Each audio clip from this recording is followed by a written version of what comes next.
slow.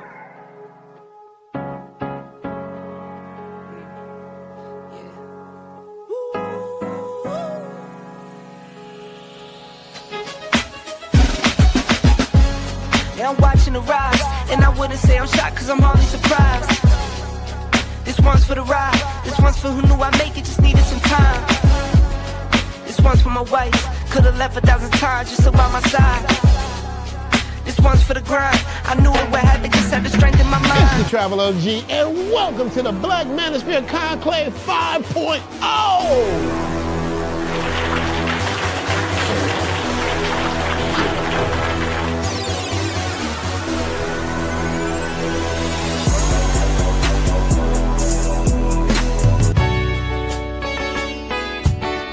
We got started in 2021 in Atlanta, united in the pursuit of excellence in all things. It's been one hell of a ride. Can I tell you what's on my mind? 'Cause I've been thinking about it for quite some time. Hey, can you give me a moment to declare my love? Can I tell you what's on my mind? We're now focusing more on opportunities for men, in particular passport bros. Guys who go abroad, they want to have a different lifestyle, they want to have a different achievement abroad. Oh yeah, there's without a doubt the narrative has changed for us greatly. I just finished speaking and having a chance to tell individuals about how to live the American dream outside of America. And I was here to help so many men when it comes to understanding what they need to do in order to relocate. With the political climate, things that are happening worldwide, guess what? Nobody's coming to save us.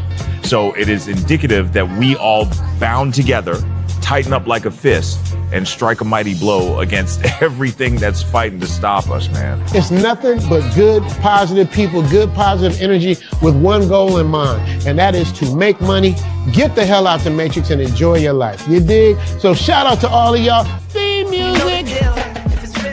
Yo, what's going on, y'all? This is your man Marcus A. Brown, and I'm here to tell y'all that I just got done with my first consultation with the brother Andre of Love Crossing Borders. I just wanted to give him his praises. I need y'all to do two things if you haven't already. If you haven't, subscribe to his YouTube channel, Love Crossing Borders. Also, if you are going to Colombia, if you're thinking of going anywhere, traveling internationally, please consider booking a consultation with the OG Andre of Love Crossing Borders.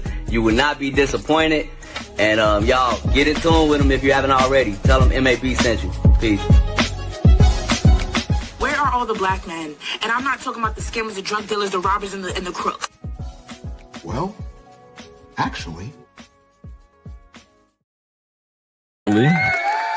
They're here with Andre and Andre's Love Crossing Borders on a wonderful, wonderful evening. Hope you guys are having a great day. We got a great topic tonight.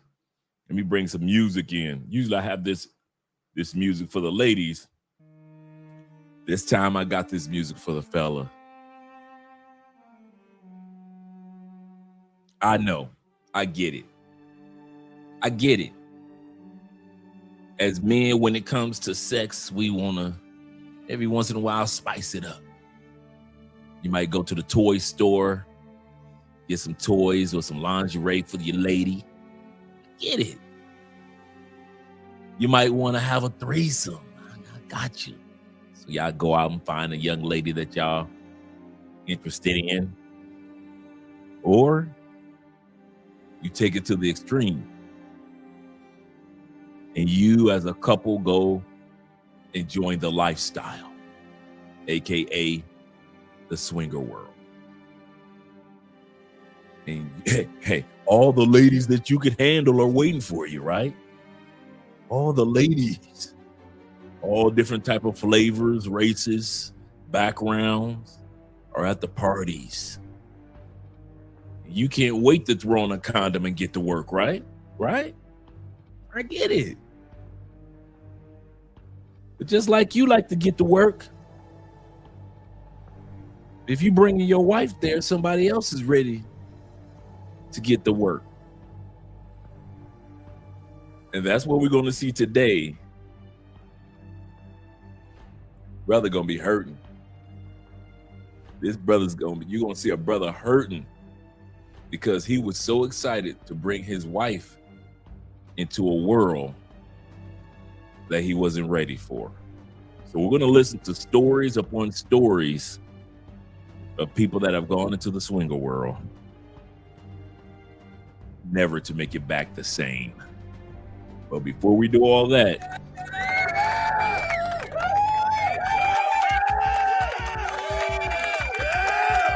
shout out to all you guys that are here.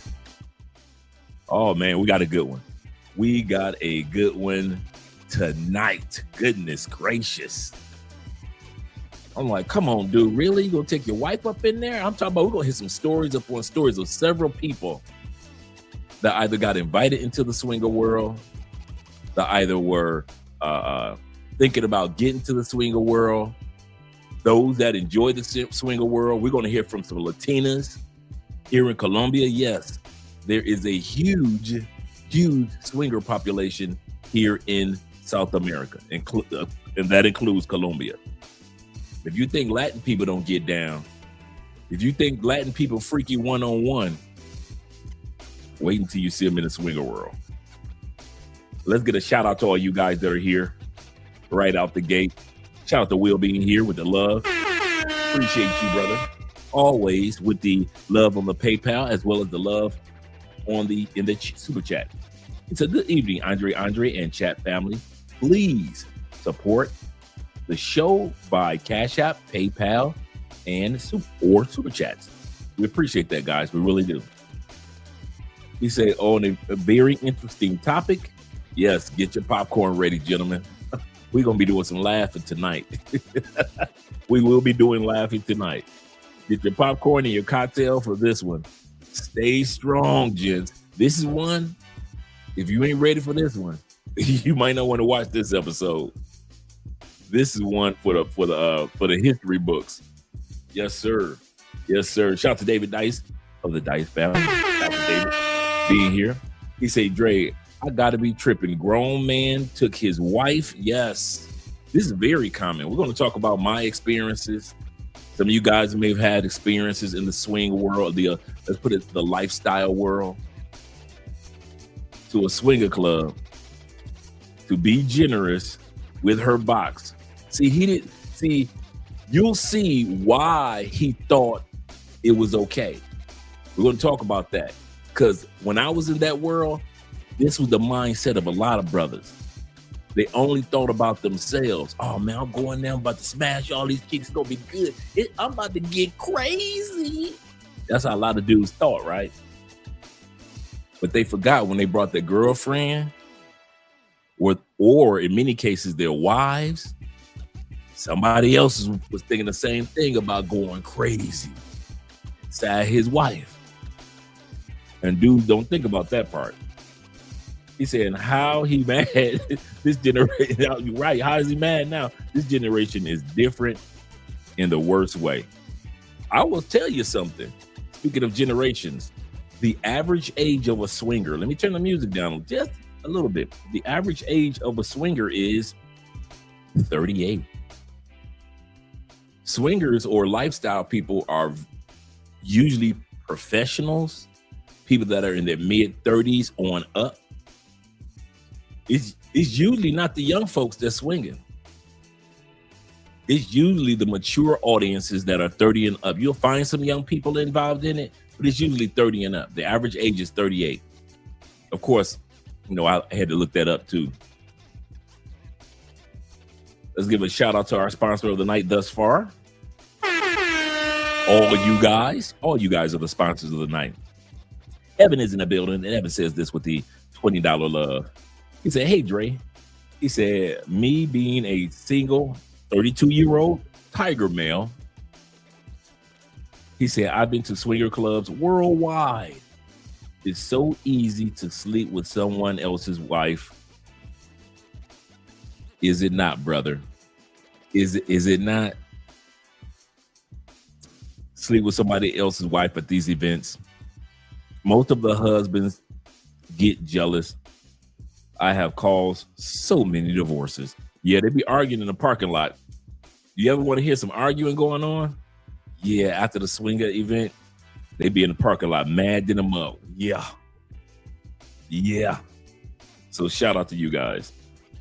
Let me scroll down and give a shout out to all the other gentlemen that's coming in here slowly but surely. Shout out to my brother, Hombre Lobo, being in the building for his 18 months of being a member. We appreciate that, brother. He said, Andre David put me on a banger. It is a cadenza. Oh, let me see. Let me write that down. Let me write that down. By Unique Luxury. Okay, cool. Let me write that down. You know, always looking for a good cologne.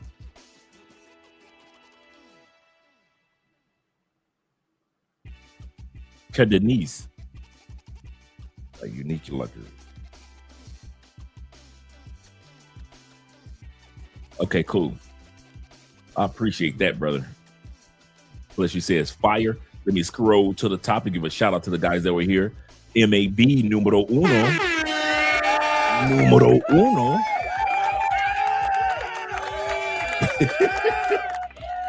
He said, that's not your chick. That's not your wife. It's just your turn. Oh, that would hurt my chest. I won't even lie. I was telling Andre about this episode, and we both were like, can't do it. Can't coach with him. Can't play with him. Yeah, we can't do it. I won't even lie. He said, I'm confused. Why in the world would you take your wife to a swingers party? A lot of times it's married couples. He said, this generation is different. This generation is different. I swear, Gen Z behave. Yeah, man. A lot of it is millennials. This is the crazy part. Most swingers are millennials and Gen X. Generation X and millennials are most swingers in the world. Yeah, shout out to you once again, Hombre Lobo, being in the building. Let me scroll to my man Ahmad being here. Appreciate you, Mr. Milner. Glad that you're here. Salute to you, kind sir. Salute to you. And Ronan Travers. Shout out to Ronan Travelers being in the building. He said salute, and I say salute to you as well, brother. Glad to see that you're here. He said, good morning. Yes, over there in Southeast Asia, to all you guys that are enjoying yourselves in the Philippines and in Thailand, Japan, China, Malaysia, Cambodia. Shout out to all you guys that are in Mongolia, enjoying yourselves in Korea and so forth. Good morning to all you guys over there. Shout out to my uncle, who the one that put me onto this video. I was actually editing this particular topic at the same time he put me on to this particular video that we're going to be watching. So I kind of blended everything that I was already working on with this subject matter. Yeah, this man took his wife. Yeah, you're going to hear a few stories tonight. Not just one story. Get your big bowl of popcorn out in a nice cocktail or a nice beer, nice cerveza. Because you're going to hear a few stories where dudes just basically shedding tears. You're going to see grown men ready to shed tears. One brother said, he said, I was so mad, I just started crying. Brother said, I was so mad, I just started crying. I said, man, I feel you, brother. I feel you. As many wives that I was beating down in the swinger parties, I feel you. Dude, when you see another dude treating your wife like a rental car, ooh, that hurt. Ooh, that hurt. Yeah, this is going to be another barn burner tonight. Yes, sir. Jeffrey said this is going to be a good one tonight, fellas. He said, everyone thinks that they can swim until they got to go into the deep end. Breathe. Until it's time to go into the deep end. That's right. He said, then they realized they should have stayed in the shallow end. Yes, sir. Yes, sir. Good call, Jeffrey. Coming with the pineapples. Yes, sir. And for those that don't know, the pineapple is the logo or the emblem of Swinger World. The upright pineapple and the upside down pineapple. And we're going to talk about that tonight. Shout out to my brother Rico in the building. Glad to see that you're here. Salute to you, Rick. Glad to see that you're here, brother.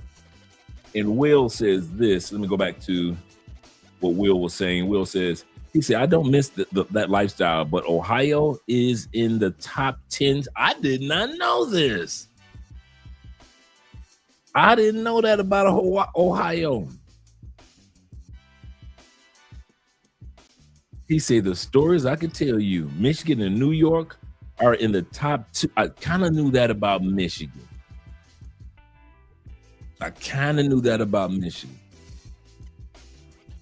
People travel all over. Yes, that was me. I was a traveler. I was hitting the parties all over the states. So I can't lie. Yes, that was me. Absolutely correct. I know you talking about the original flew out, man. In them swinger worlds, man. When a couple finds a lady that they're interested in, that couple, I know couples that's been flying out women for years. Long before men start talking about flying out, I know women that's been getting flown out in the 70s. In the 80s, they was getting flown out. Couples, wives and husbands was flying women out. So yeah, I've been to a few events where a couple of women got flew out. That was bad too. Yes, they were. Yeah, so that flew out. Yeah, they do that in the swinger world, in the lifestyle world. Shout out to Kenny Peoples in the building. Always sharing great content. Appreciate you, brother Ken. And Delwyn representing. Salute to you, kind sir. Glad to see that you're here as well. Oh, we're gonna have a good one tonight for you, Delwyn. We're gonna have a good one, brother, tonight. Let me scroll down a little further. Got 30 people in the building. It gives us enough people. But until Mon Spaghetti-O come in the building, we're good now. Now we are good. With Mon Spaghetti-O in the building and Mr. E-Man Perry, salute to you as well. Glad to see you guys here. Oh, we're gonna have some fun tonight. we gonna have some fun tonight. I wish I could be lying about it, but it's true. It's true. I'm just like you guys. I can't see how these dudes do it. How they bring their girlfriends or wives to swinger. Shout out to Bruce, Mr. M2 himself. Bruce says this. He says, it's crazy work watching your wife getting piped out by random dudes. Plural.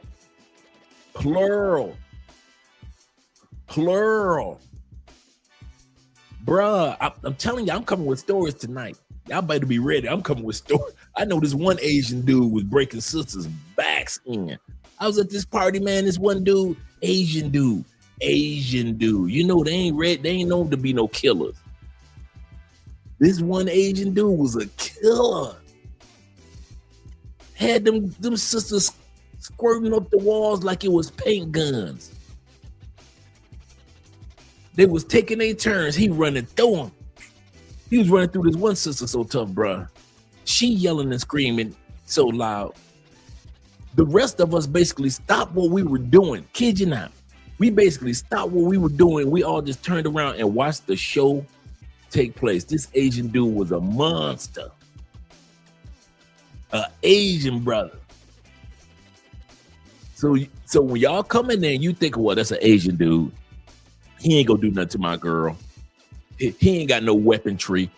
He don't have no artillery. He an Asian dude. You okay? you okay? They don't make it into the party for nothing. Once again, shout out to my brother Rico in the building. Rick says this. He said, once you go down the rabbit hole like Alice in Wonderland, there is no turning back. Absolutely correct, brother. Shout out to my brother Ease in the building. Shout out to you, brother. Glad to see Easy Rollins representing. Yeah, I know, right? Oh, y'all ain't seen nothing yet. Get your popcorns ready, like my brother Rico says. Get the big bowl. Shout out to my man Kofi in the building. I'm laughing already because I done seen the pain in these men's eyes. Wait till you see the pain in these men's eyes as they tell us stories. We're going to have a lot of women talking tonight, telling their stories, and we're going to have a lot of men talking tonight, telling their stories. And the men ain't got no good stories to tell, man. These dudes are crazy. I could never. Shout out to Bean being in the building. What up, though, brother? What up, though? Yes, sir. He said, Andre, he said, I'm talking my regular intro. He said, but it didn't show up. Yeah, we know how YouTube works out sometimes. Shout out to Chris Jeezy representing. Glad to see you here, brother. Glad to see you here. Oh, hey, JC, I've been waiting for you anyway. I knew you was gonna show up tonight as well, brother. We got a good one. You're gonna like this one. He said, hello, Dre, following from the Thriving Scrolls. Yes, sir. He said, Las Vegas used to have a nice swinger environment. That I did remember, because I know a couple of female friends I know, at least one that used to fly out to Vegas for events. A couple used to fly her out. Presently, it is more exclusive and invitation only. And I can see that. Shout out to Chulupe being in the building. Glad to see that you're here. Good evening to you. He says this. He said, I don't know how dudes can watch their lady get smashed, and yet they do. Black dudes do it, white dudes do it, Latin dudes do it. Bruh, it's crazy. Oh man, Nick says this. Shout out to Nick being in the building. Nick says, good evening, everyone. Hope I didn't miss too much. You didn't miss a thing, Nick. We're just doing the shout outs. You're right on cue. My brother D says this. He said, in the words of Sugar Free, shout out to Sugar Free. He said, you don't have the stomach. A lot of dudes don't have the stomach, Sugar Free. Sugar Free don't have the stomach. Good quote, D. Good quote. He said, you're right, William, man. He said, a big swingers club that used to be a Kmart in Colombia. Wow. I did not know that. And my brother Evan says this with the $20 love. Appreciate you, Evan. Once again, he says the best and the wildest swingers clubs that I've been to were in. I can imagine. Germany has the best ones. Hyena's husbands. He said, I've noticed that they get mad if their wives sleep with the brother, and they gotta watch it, and they gotta hear it. Because a lot of times the wife will say, I want a brother. I want him. Believe me, brothers, you'll be in there and the white dude will be like, well, Irma, come on, let's go. She was like, no, I want him before we leave. And the husband, no, he can't say nothing because he been smashing the sisters. So here we come walking through the door, ready to tell something like John Henry, right? And all the white dude can do is just stand there or sit there or sip a drink in another room and listen to his wife get pulverized. Take it from me. He said, I'm going to one in Knoxville, Tennessee. Shout out to Tennessee. He said, this Saturday. Yes, sir. And David says this, David Dice of the Dice family in the year of our Lord, 2026. He said, all jokes aside, he said, I don't know how he even took her to a swingers club, especially with all the STD. That's another thing going around. Now, when I was in swinger world, you could use condoms. So I know a lot, because in swinger world, for the most part, when I was in it, the ladies made the rules. So some ladies were cool without condoms, but most ladies, most of the time, you're gonna see them condoms in the swinger world because everybody want to be protected. Remember, these are older people. Remember, I'm not saying old. What I'm saying is these are people that are not in their 20s and irresponsible. I'm gonna tell y'all something, and most of you guys that have ever experienced swinger world, let's check. I got a shout out to everybody, including my brother Zay. Salute to you. And Zay is the grand finale for the shout out outside of DJ. He said, salute Dre. He said, in the past, I had a chick ask me about going to a swinger club. I said, she could go, but she better not ever come back to me. She never asked me again. She probably asking the next man after you. She said, after I'm done with Zay, I'm gonna go get me another man that can swing. DJ Davis says this. He said Bob Barker's side piece. I know a lot of Bob Barker content's been out lately. He said Bob Barker's side piece was getting cracked by black dudes. That I did know. And when he found out, all the racism came pouring out. That I did know about Bob Barker. We're talking about Bob Barker with The Price is Right. He became racist after he found out that his side chick was getting beat down, getting her coochie blew out by brothers. That's true. That is true. Crazy, but true. Hey, shout out to Black Nubian in the building. Them Canadian brothers at it again, like always. I told this guy where I was from. He said, oh, Canada. Shout out to my Canadian brothers that are out there. Yes, sir. Yes, sir. He said, I'll be catching the replay. Shout out to the replay crew, the guys that watch afterwards. Shout out to you guys. Let's scroll down. Let's change the music up. Let's change the music up because this is about to get fun. I can't stop laughing already. Like I said, when it came to the swinger world, man, I can't do it. I couldn't do it. Can't do it, couldn't do it as far as sharing. You know, like I said, I was talking to Andrea about as I was editing this episode, and Andrea was like, you ain't never got to worry about me coming to you asking you that. I said, baby, you ain't never got to worry about me coming to you asking either. I don't share. I do not share. Yes, sir. Yes, sir. And a lot of you guys are just like me.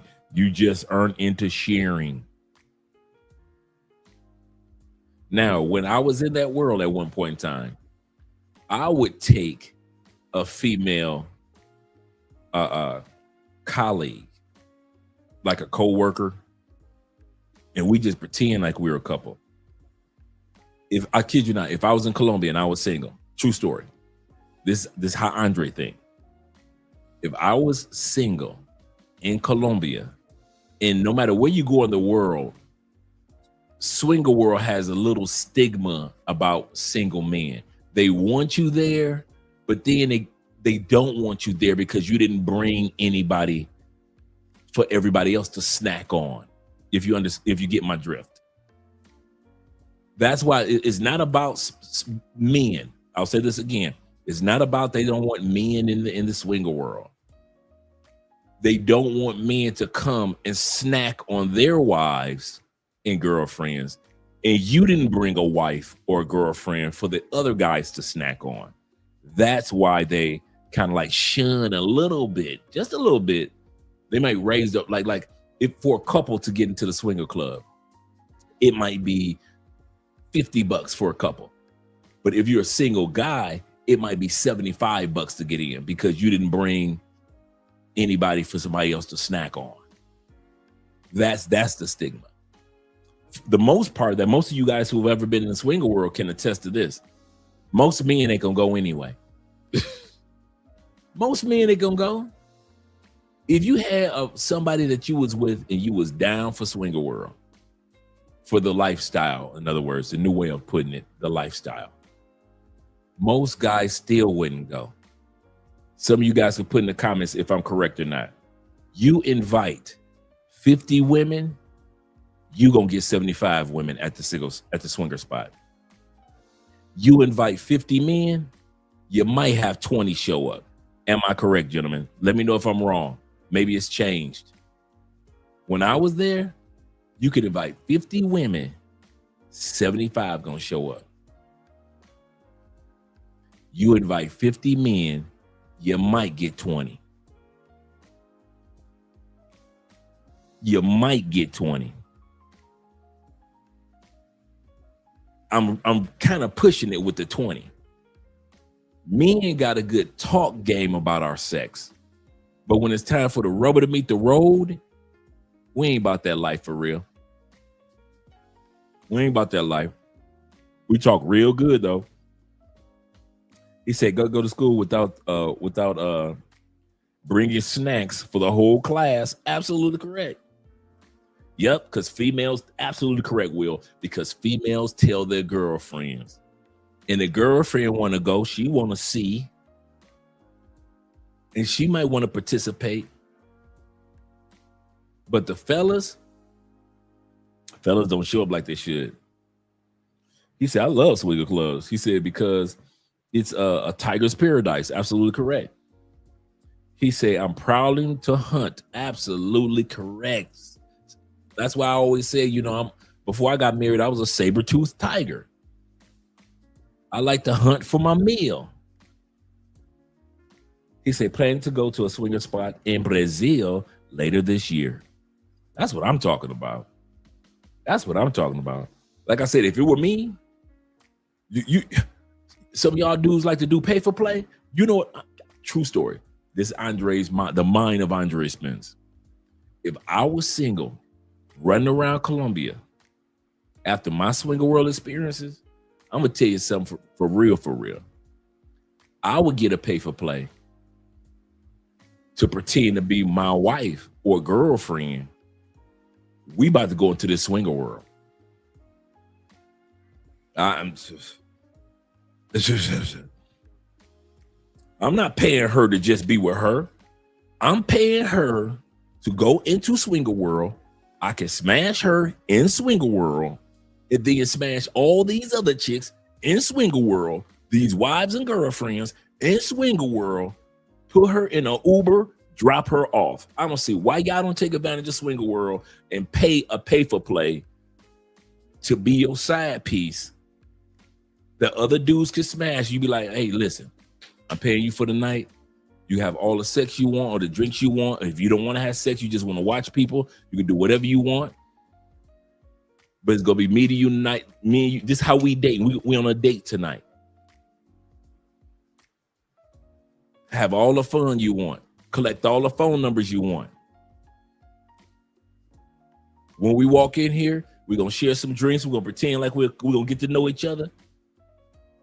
Oh, I'm paying you for this intimacy. So I'm paying you, but we ain't going back to no Airbnb, my Airbnb. We ain't going back to my hotel room.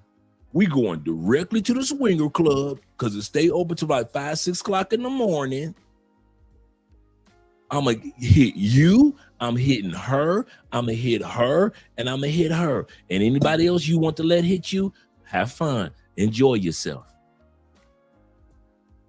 For real, I don't see why y'all not taking as many swinger spots in Colombia. Y'all ain't taking advantage of none of them. Bruh, these Colombians, man, as I was making this episode, like I said, I got a few Latin ones and I translated it.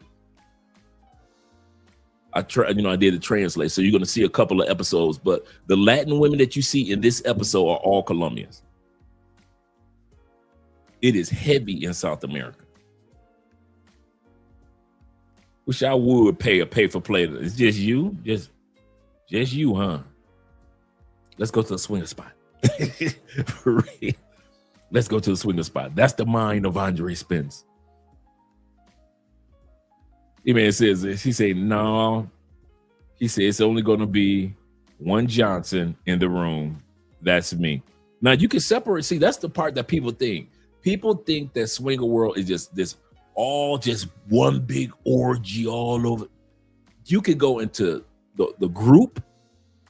You could go into separate rooms, the bathroom. A lot of swinger spots got separate areas that you could go to. So if it's just you and that person. I had a swinger friend of mine. She could not orgasm in swinger world. She said, I love swinger world. I had a great time in swinger world. I just couldn't. She said, I love my orgasms. She said, but I just never felt comfortable enough to orgasm. She said, I enjoy the sex. Wonderful.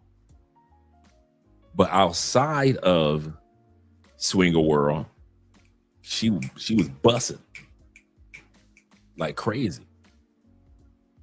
So I get where y'all coming from. So some people are like, and that's the key part.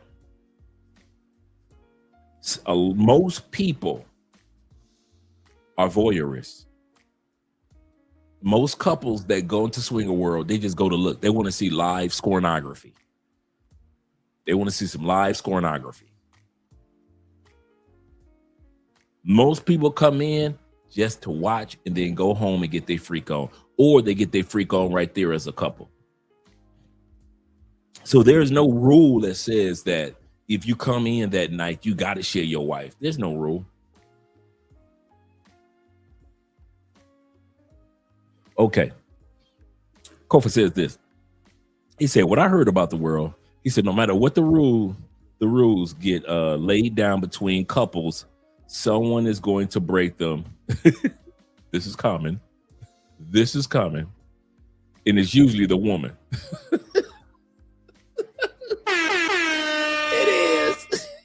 It is. Oh my God, it is. If a woman sees something that because a lot of times the woman makes the rules. Like the woman will say, no kissing, no body fluid. I don't want you to eat my coochie. In other words, I just want penetration, blah, blah, blah, blah. So she makes the rules because you always want the women to be comfortable no matter what.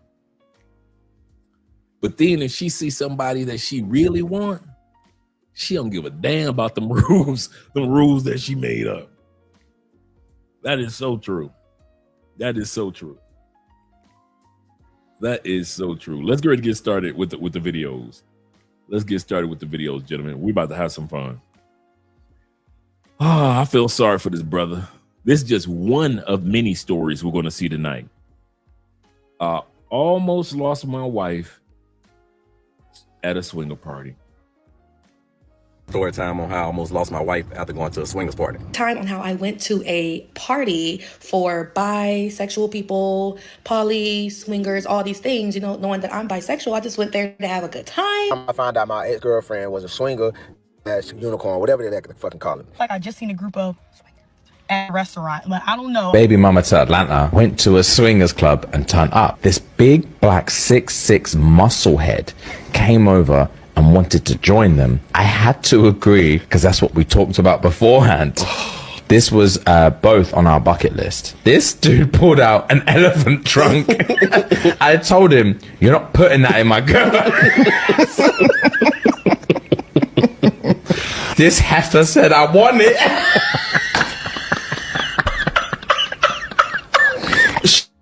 She's gagging for it. You just have to sit there and accept it. Oh. You man. That would right. I had to watch my girl get slaughtered. He went over there while he was doing it and rubbed her forehead to tell her it'd be okay. Slaughtered. In the black community, when it comes to swing mindsets and ethical non-monogamy, it is so hard for people to transition because of the religious aspect of things. You're right. In the black community, because of our religious beliefs, quite often, you don't see that many black swingers. But I will tell you this. It is a growing phenomenon in the black community. The stigma of swingers are just creepy people. That's gone. The stigma of swingers being older, out of shape people, that's not true. You do have some swinger spots where people are in their 60s and 70s. And yeah, they got the bodies of 60 or 70-year-olds. But I'm telling you, there are a lot of swinger clubs and a lot of swinger parties that do not allow a person that's unattractive to be in the spot. I'll say that again. There are swinger spots that will not allow, if you are not attractive, you can't get in. If you look like nobody wants to snack on you and you're not bringing somebody that people want to snack on, you cannot get into every swinger party. A lot of swinger parties are like Miami clubs, South Beach clubs. Not everybody can get in.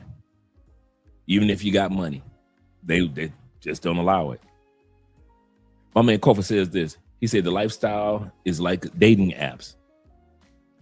There's guys there, but it's always will be easy for women. Always. Absolutely correct. Shout out to my brother AMSM, a man supporting supporting men in the building. That's absolutely correct, Kofa. Salute to you as well, brother. Salute to you as well. And everyone in the chat. Let's get back to the video.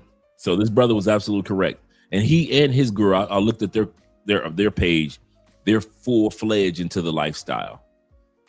And what he was saying that, you know, because of the religion, strong religious belief in our communities, a lot of us don't get involved in swinging. But a lot of people are, it'll amaze you, man, the black people that are in the swinger world. And they cool as can be too, bro. Some of the cool, it's kind of odd, man. Some of the coolest people you will ever meet are in the swinger world.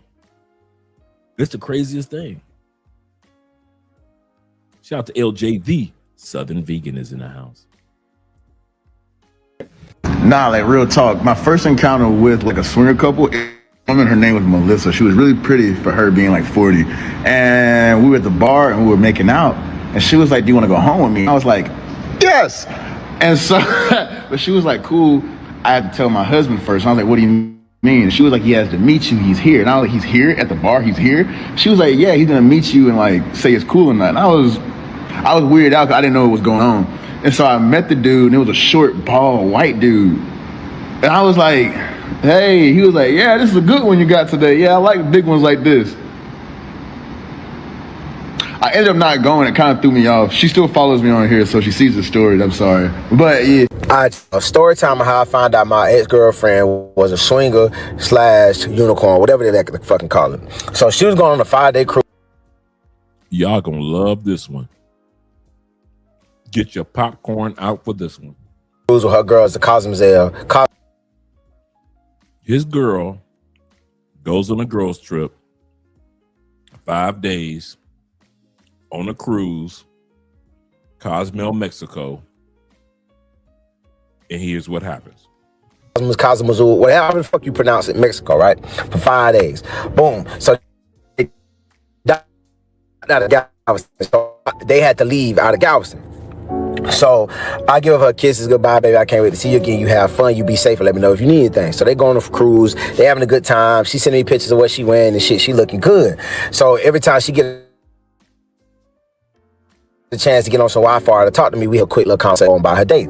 So she get back, and I was so excited. I went down to Galveston to pick her up from the docks.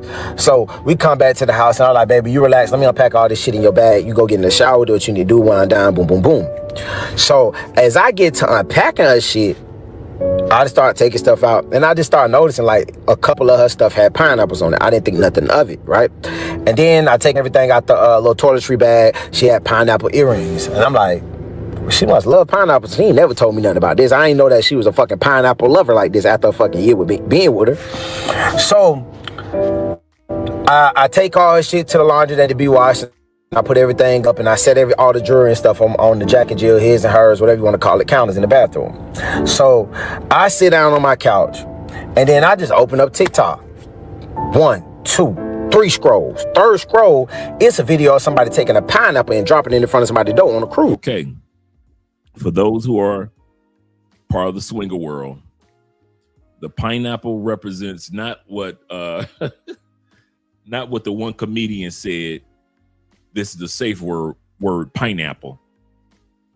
Pineapple represents, it's the logo, it's the emblem of the swinger world. If you see somebody with a straight up pineapple, that's a couple that might be there for voyeurism. If you see a pineapple upside down, a tattoo upside down pineapple on a t-shirt, upside down pineapple that is a necklace. If you see a woman that has a lot of pineapples, whether it be straight up or upside down, especially upside down pineapples, that means that they're down for anything upside down. What's a unicorn? Because you're going to hear that a lot tonight.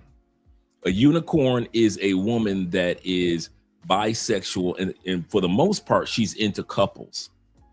She's bisexual, and she's mostly into couples. That's why she's a unicorn. She's rare. So she's not just into a man, and she's not just into women. She's into both. He's finding out that his girl on a cruise on a spice cruise. That's what it's called, a spicy cruise. Not just Swinger World cruise, but spicy cruise. And he's unpacking her stuff and he's noticing all these pineapples. Yeah, like Kevin Hart said, the pineapples. When he said that, I was like, let me find out Kevin Hart in the Swinger World, right? And so, so he's finding out that his girl is into couples, and the things that he's gonna see. Yeah, shout out to my man Charles Ben in the building. He said, I live in Mexico. He said, if your girl goes to Cancun alone, she's getting smashed to smithereens. Chicks from America give up the cat super easy. Yep. Yeah, he washed all her swing. Yeah, he helping her wash her clothes. He washing all the swinger clothes with everybody else's fluids all over it. Let's go back. So I'm like, what the fuck that mean? So I go down a rabbit hole, pineapple on the cruise. Go down this fucking rabbit hole. My eyes are deceiving me. So I'm just seeing all this shit talk about swingers and unicorns, and whole time I thought that to be a swinger has to be two couples. I'm just ignorant as hell. So I'm like, nah, cause all the videos and shit that she sent me, she ain't have no pineapple bikinis on, no pineapple two pieces, nothing had a pineapple on, not the earrings, nothing. So I ain't never seen that shit. So I'm like, you know what? Fuck it. She had a phone in the bathroom with her. I go through that iPad. This is why I don't like pink iPads. Fuck them pink iPads. So I go to the iPad. Y'all, it's a video of this woman eating my girl coochie so good. Eating her coochie better than I ever ate her fucking coochie. And this man is mashing her throat. Yeah, you heard it. Yeah, you heard it. Yeah, you heard it.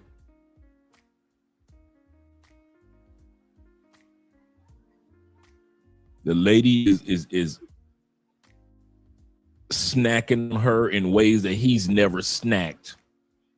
He's seeing his own girl's juices spread all over the walls, all over the floor, seeing her herbs and spices squirting all over the place.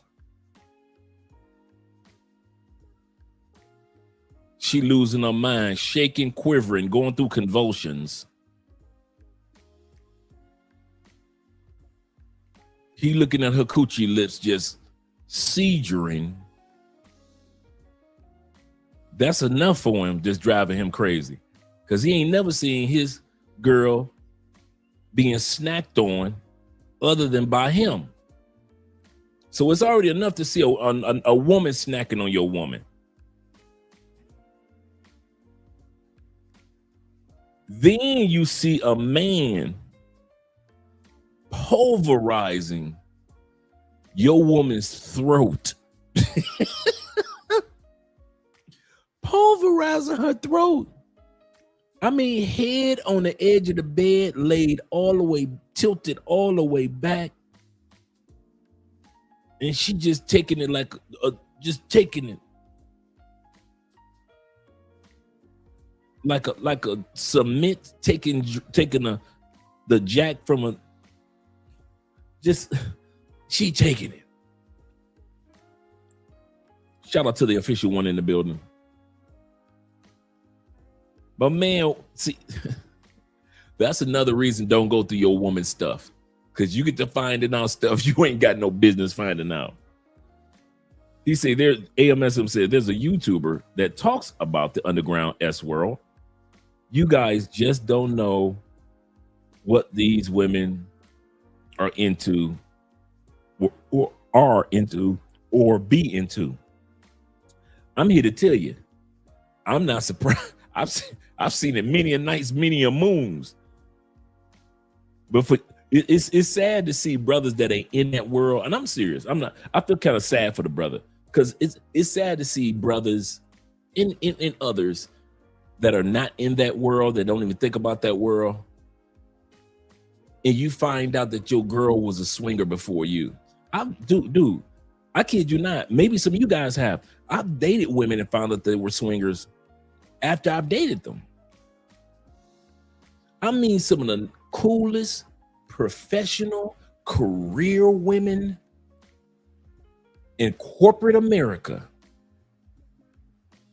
And when you go to their house, you be looking like, this is nice, LaWanda. Okay, I'll see what God has done for you. And bruh, it's like Houdini said, the freaks come out at night. She take off them corporate clothes and she put on that cat suit or the dog collar, and it is on and cracking. Man, I thought, man, true story. I thought one time I was going to just meet some professional good dude. I think I told y'all this story. It was on my second week in Tampa. Met this sister online, real cool professional sister, came over to her crib. She was really cool, good people. I'm like, oh yeah, I'm gonna hang out with her for a minute, right? She said, well, I got 2 roommates. They're guys. I hope you don't mind. I said, I don't be tripping on roommates. It was a big, beautiful home. The guys came in, man, cool brothers, man. They were professionals. So you got all these white collar brothers, and you got the brothers, 2 brothers, white collar. You got the sister, white collar. She said, well, my friend's coming over. Then the white collar Italian came through. The white collar Jamaican chicks came through. The white collar ladies. I'm talking about all these people, professionals, bro. I'm like, man, it's good networking, getting to know all these good people. Man, I done walked my butt into a swinger party. Didn't even know it. Had no signs of it. Didn't know she was swinger at all. Some of you guys are in relationships with women that are part of the lifestyle, that live the lifestyle. They just don't do it. They just don't do it around you. Girls' night out is girls' night out. Some of y'all dating a swinger right now, a Colombian swinger. You don't even know it. You don't even know it. You think that I'm telling you, you cannot tell somebody's in the swinger world. It's usually people that are making, this is the funny part, people that have education, careers. Dude, I've met attorneys, doctors, lawyers, judges, wives. I'm telling you, dude, it is not a stereotype of what y'all think is just a bunch of young people just all over the place. That's scornography. In scornography, you see that where everybody is under 30. Bruh, in real life, these are all professional people for the most part. It's the craziest thing. The craziest thing. So you never know. Diabolical. Absolutely correct. Absolutely correct. You got diabolical women and you got dastardly dudes like I was. Dastardly? Oh, man. You know, most swinger parties are bring your BYOB, bring your own drinks. So you're bringing your drinks and put them at the table. And then, you know, the guys would chip in. If you're a guy and you plan on coming, you would chip in on all the snacks and the cheeses and all, you know, the platters. But yeah, oh man, bruh. You say, but they need to tell you, or else it's deception. This is not a. You know, if you're a pay for play, you need to tell me, or it's deception. Man, women don't owe you nothing. Women don't owe you nothing.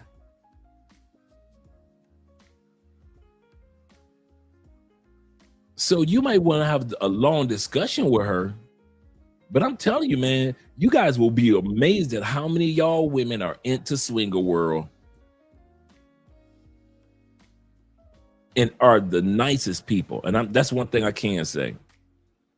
Swinger world, any of you guys that's in swinger world or have ever been in swinger world, hear me out. Do you see ghetto people in the swinger world? Any ratchetness at all? rednecks. Any hillbillies? White trash. Ninjas. I have never been to a Swinger World party or club and ninjas was in there. Ever. I'll say this again.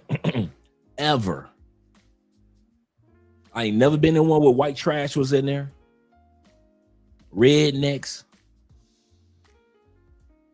You want to be in a spot where racism comes to an end? Go to a swinger party. If you want to see the end of racism, go to a swinger party. Everybody getting it in. White dudes could be as mad as they want to. You know, it's like a trend right now on YouTube. I mean, on TikTok, of white men hating on white women who have dated a black guy. It's like a trend going right now where they ask them, have you ever been with anybody else? Meaning a black guy. So white women are coming on TikTok telling their stories. In the world, white women don't give a damn what white men got to say about being with a black man.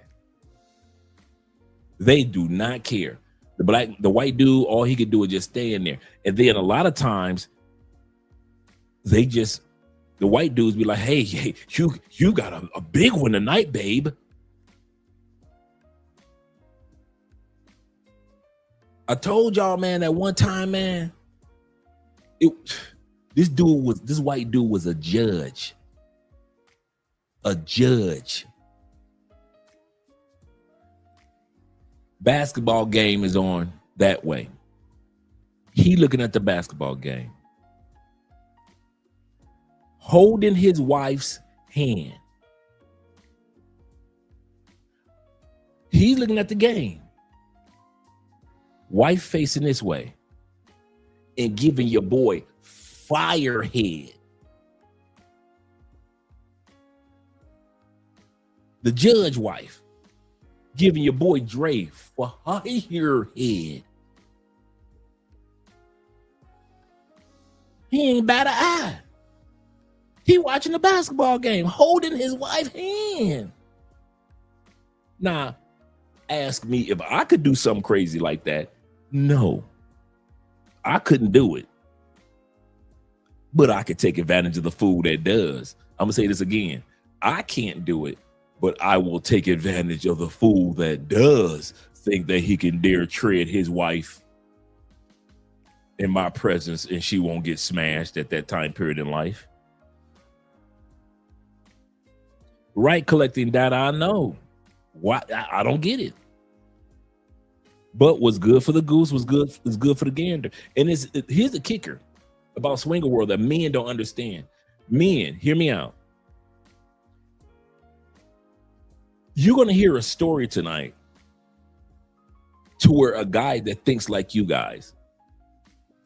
This dude thought he could go into Swinger World with his wife and snack on everybody else's wives. And a lot of dudes think like that. Well, I'll go in and I'll do the snacking.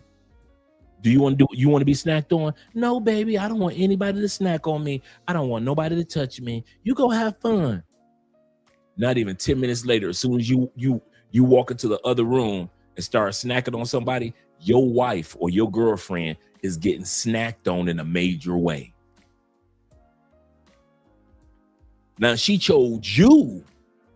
She don't want to get snacked on because she know it's gonna hurt your little feelings as a man. I'm with that. But a lot of guys don't realize women like to get snacked on more than men do. That's why you see more women at the swinger events, at the swinger clubs, at the swinger cruises. Women like to get snacked on way more than men do. Why? Because us men don't like to share. Women don't. I'm gonna tell y'all something. Y'all ready? A lot of times women don't have a problem with sharing as much as men have a problem with sharing. That's one of the number one reasons why you get less men at swinger events and more women.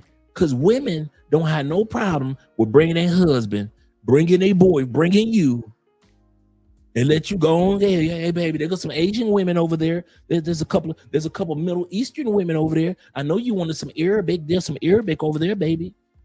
Your woman will bring, I swear, bruh, women are not like men. Men are territorial. Our territory, our woman. So we ain't ready to give it out that easy. But women, a woman, in order to get hers, she will sacrifice you. She will say, in order to get to Dexter St. Jacques, I gotta let my man go through a couple of white girls. And black women are like, all right, it will bring you to a swinger world and let you get with a couple of white girls just so she can walk over there and get with Dexter St. Jacques. They ain't got no problem with putting you on the altar and sacrificing you as the sacrificial lamb, brother. Yeah. Yes, sir. Yes, sir. Shout out to Mr. Ace being in the building. Yeah, they have no problem with that. Shout out to Zeta being here as well. They have no problem with sacrificing you. Shout out to Strive for Excellence being in the building as well. Yeah, we're territorial creatures by nature. So no, we don't want to share. But women are emotional creatures by nature. They go by how they feel in that moment, not the rationality of that moment. We're thinking rational. You're my wife, you're my girlfriend, you're my woman, you're my responsibility. We think like that. Women think like, in order to get to that man, I gotta sacrifice my man. Okay. Women be like, okay. And they will come to the swinger spots, bro. I kid you not. Strive says this. He said, your girl will give you another girl with no problem, but men will definitely not give another man to her with no problem. Absolutely correct. Absolutely correct. Andrew says this. Shout out to Andrew Craig Jr. in the building. He said, no lie. He said, when my friends or I shared women in the past, he said, I really don't care for her. Absolutely correct. Sad, but true. Reality. Absolutely correct. Let's go back to the video. That's a good point. So I'm going to bring this back for the guys because we just started, guys. I'm going to bring this back for the guys that just came in. This is a guy who found out his girl was going on a cruise trip in Mexico, in Cozumel, Mexico. Girls trip. He thought it was a regular girls trip. Come to find out, it was a spicy trip. Spicy trip or spicy cruise is the swinger or lifestyle a cruise. So anytime you hear somebody say spicy cruise, it means that's a swinger club cruise, and they go year round. You know, it's not like it's a once a year. Shout out to Montrez in the building, Mr. Montgomery himself.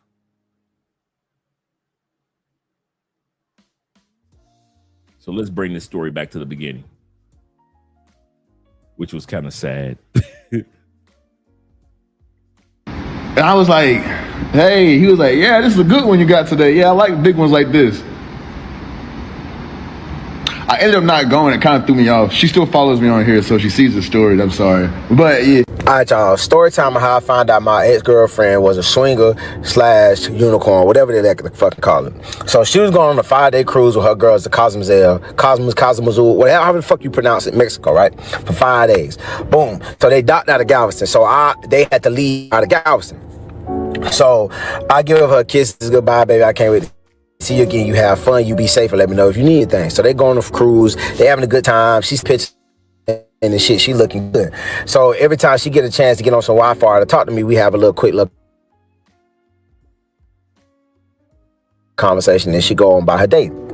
So she get back, and I was so excited. I went down to Galveston to pick her from the dock. So we come back to the house, and I'm like, baby, you relax. Let me unpack all this shit in your bag. You go get in the shower, do what you need to do, wind down, boom, boom, boom. So as I get to unpacking her shit, I just started taking stuff out, and I just started noticing like a couple of her stuff had pineapples on it. I didn't think nothing of it, right? And then I take everything out the little toiletry bag. She had pineapple earrings, and I'm like, I'm loving it. I won't lie. If you ever been in a swinger world, you know what the symbol of pineapple is. You know, pineapple is just the universal sign for a person being a swinger, right? And there's other signs, but the pineapple is the number one, especially the upside down pineapple. That means that you're down for anything. You don't have a safe word. You don't have a safe word, pineapple. So yeah, so he's seeing all this pineapple stuff, and I'm laughing because I know what it is, but this brother doesn't. Shout out to Black Cleaner in the building. He said, just listen to you. Got my stomach queasy. She must love pineapples. She ain't never told me nothing about this. I ain't know that she was a fucking pineapple lover like this after a fucking year with me. So I take all his shit to the laundry that need to be washed, and I put everything up, and I put the jewelry and stuff on the Jack and Jill, his and hers, what do you want to call it, counters in the bathroom. So I sit down on my couch, and then I just open up TikTok. 1, 2, 3 scrolls. Third scroll, it's a video of somebody taking a pineapple and dropping it in the front of somebody. Yeah, that's how you do on the swinger cruise. This is like how you do it. You will actually take pineapples. Now, E-Man Perry said, what other fruit? Only one fruit. One universal fruit is the pineapple. Now, you know, you got your emojis and stuff like that people know universally for the, the eggplant and all that. But that has nothing to do with Swinger World. Swinger World or lifestyle, let's put it like this, lifestyle world. The only universal logo is the pineapple. And he's absolutely correct. You take the pineapple, you put it in front of somebody's door. Is it on and popping here or what? You take if you can make that pineapple sit upside down, is it on and cracking? Now you can they're not taking a real pineapple sometime. They may take a plastic pineapple. They may take a small little keychain looking pineapple. They may take a real pineapple and put it in front of somebody's door and let that person know, hey, I saw you earlier. I saw your wife earlier. Hey, I'm interested. I'm interested. So yeah, the pineapple, you'll see somebody like with the pineapple earrings, she down. I'm telling y'all, this is a sign. Some of you guys have dated women with pineapple earrings and you thought it was all cute on a cruise. No, it ain't. I'm gonna tell y'all, no, it ain't. She know exactly what she doing with them pineapple earrings, and she is not thinking about no dang cruise. I just got these for the cruise. Why are you tripping? She didn't just happen to grab pineapple earrings. She had to hunt for pineapple earrings. So let's be real. Like, you have to hunt for a pineapple shirt with upside down pineapples on it.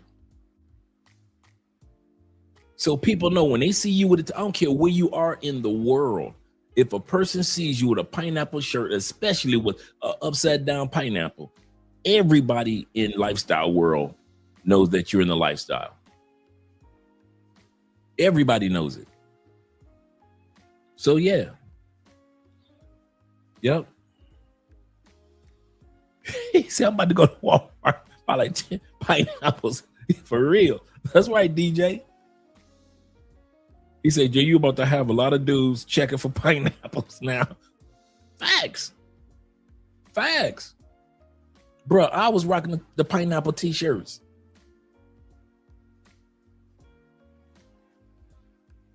I got into the world. Remember I told you Black professionals. I got invited by my coworker. This is how I got in. I got invited by my female coworker. I wanted to smash her, but we never smashed. Even though we went to plenty of parties together, we never smashed. She invites me to a party. Nothing but Black professionals in there. Cool as can be. I mean, everybody having fun. We played, I should have known what was going on because we played Twisters. And I had played, you know how you spin the little thing, and then the little mat that you put down on the floor with the colors, and when you just spin it around, and then you put your hand on the red, and we're playing Twisters, right? So you got nothing but attractive people playing Twisters. So I should have knew what was going on at that time period, but I wasn't in the world yet. I ain't know nothing about pineapples yet, right? So we started playing the drinking game. Have you ever? Now, many of us have played the drinking game. Have you ever? Have you ever did this? Have you ever did that? If you've done it, take a drink. They started naming off stuff. I'm about the only one that's drinking. Have you ever slept with your boss? Have you ever slept with your boss in your boss's office? Have you ever slept with this person's wife? Have you ever slept with your pastor's wife? You know, I'm knocking them back. I'm like, oh, enough is enough, people. I didn't even realize I'm being recruited. I didn't even realize, you know, in hindsight, 2020, before knowing what the pineapple was and all, I didn't realize they were like, yes, he'd make a great candidate. Let's recruit him and see what he can do. Right? True story. I ain't know nothing. I'm thinking I'm just having a good time with black professionals, you know, winding down on a Friday night. That's all I'm thinking. Next day, my coworker hit me up. Want to go to a party? Everybody that was there, they really liked you. They want to invite you to a party. I was like, cool. Still not thinking. Still not thinking. And so she said, and the guy that hosts the party, that's the guy who I'm dating. I said, all right, cool. Because I knew I want to go smash my coworker. We just became like cool. Like, you know how you just become cool with somebody? You'd be like, maybe she could hook me up with somebody. You know, become a wing girl. And she became a heck of a wing girl. Because like I said, I didn't know what she was bringing me into. Next thing I know, next day we go to a party, open up the door, bunch of black professionals, couple of white couples, but mainly all black people. They give her a shout out, blah, blah, blah. Hey, girl, blah, blah. Hey, Andre, I see you made it. The people that saw me from the party last night. So I'm like, hey, y'all. Hey. She introduced me to the dude that's throwing a party. He was a brother from California. And they are meticulous. And me and him got cool like a couple of days later. And he told me, he said, man, I came out here to Tampa. He said, and the lifestyle parties I was seeing were not all attractive people, not for our age and the type of women that we want. He said, so I decided to do like we were doing in LA, in Vegas, and start throwing parties. But you have to have a certain look about you, a certain person. If you got a cool personality, he said, hey man, a lot of people told me about you last night at the party. I was like, last night at the party? Now, mind you, this was in Tampa, okay? My Tampa days, my 14 years being in Tampa. This was earlier. And kid you not, man, the next thing I know, man, it's on and cracking, bro. I found my tribe. Like they say now, I found my tribe. I found my tribe, man. Freaky professional black people with a couple of white people in there, blended in with a little bit of Latins walking around. Oh, I found my tribe. Right, I was eyes wide shut for real. Shout out to Tom Cruise. Seriously. And I probably was in that world, man, traveling and everything else, probably 3 years. 3 years. I had already done my research on Colombia. Man, I came to Cali on recon, bruh. I didn't come to Cali meeting Andrea. Y'all think I came to Cali to fall in love. Remember, I used to live in Medellin already. So I wasn't, and all my friends in Tampa, after a while, were either black swingers or Latinos and Latinas, Colombianas. So I was hanging out with the Colombians or I was hanging out with the black swingers in Tampa. That was basically it, outside of my Uncle Jeffrey. True story. So I come to Colombia. I'm thinking true story. I'm thinking I'm about to blend the best of both worlds. Come to Colombia, be involved in a swinger world down here is on. Dude, that's why your boy never got caught up in the pay-for-play world. Why? My brain wasn't thinking about no damn on the streets. My brain was already programmed for 3 years. Why get one when I can get a bunch? Right? Why get one when I can go into a swinger club and get them all? So I'm doing recon from major cities. I'm doing recon in Cartagena. I'm doing recon here. I'm doing recon there. So I'm doing my homework too. What city is the number one for the freaky pineapples lifestyle? Cali. What? Now I'm already on the apps looking at, every time I turn around, ain't nothing but fine females in Cali. I'm like, dang, they got some fine ones in Cali. But I don't know what Cali is. I don't know at that time period. I don't know Cali was like the number. It was like the number. It was in the top 11 most dangerous cities in the world at that time period. I didn't know none of that. All I know is when I was going on the little dating apps where you could go on Tinder safely back in 2015, 16. And when I did my homework, it was number one for the swinger world. And all I was seeing was Cali baddies. Yeah, let me go ahead and get to Cali real quick. Came on down to Cali, ready to do my recon, ready to get my freak on. Guess who I see in the mall on the first trip? Your girl. Dream deferred. Wonk, wonk. Never made it to the Cali swinger world. True story. Never made it to the Cali swinger world. Never got a chance to smash him like I was doing in the States. Because I met your girl, Andrea. And it wasn't like I was like super serious in the beginning anyway. And we just getting to know each other, right? But as I was coming down on my trips, every time I told myself, yeah, I'm gonna go to the swinger event this weekend, me and Andrea will be hanging out that weekend. So I never really got a chance. As I got to know Andrea more and more, the dream started getting more and more deferred to be in Cali swinger world. But the number one in Colombia is Cali with the most swing. Not saying that Medellin ain't got none. I am not saying that.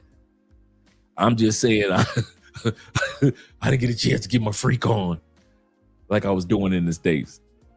And so the States was the last time I was getting my freakum on. Yeah, bruh. I don't know who number 2 is. Probably Medellin. Medellin might be number 1 right about now. Shout out to Big Brother in Life. He said, it's a different world, Dre. He said, I'm still having fun in this world. He said, I knew it was always existed, but I could never get in until one weekend at the Exotica event. I went to the, oh man, this reminds me of, what's the event they used to have every year in San Francisco during Halloween? Oh my God, Exotic Erotic. I used to go to the Exotic Erotic party every year, every Halloween in San Francisco. That's like the swinger party of all swinger parties. And in the Yay area, I got some stories for that one. They would have it in New York, the Exotic Erotic parties, and then they would have them in California and San Francisco on Halloween weekend. They stopped doing them for a while, but I think they brought them back over the last few years. Exotica events in Jersey 5 years ago and never looked back. Yeah, man. Kid you not. You meet some of the coolest people, dude. That probably was the part that surprised me the most. It wasn't the sex. It was not the sex that surprised me. What surprised me the most was you all collecting phone numbers, and just in real life, you just talking, just real life conversations, a cup of coffee, y'all texting each other, man. You got like this real tribe of cool people. It's just like all you guys that fish, and you meet all these dudes and ladies that like to go fishing, and y'all just some cool people together. Same thing with the lifestyle world. You meet some of the coolest people, and like I said, in the lifestyle world, there are no ninjas. You will not see ninjas in lifestyle world. You will not see nobody walking into a swinger club with their pants hanging down, starting fights, shootouts, all that. You ain't gonna see none of that. You are not gonna see poor, broke rednecks. Not in swinger world. I have never been to a swinger party, event, or cruise where it was broke, hood, ratchet people. You are not gonna see a bunch of bonnets running around on the cruise, making noise and starting fights. That does not happen in the lifestyle at all. You ain't gonna see Big LaWanda in them. He said, I went to exotic Miami. It was different. See, I didn't make it down there yet at that time period. Yep. I didn't make it down there. And I don't miss it, To each his own.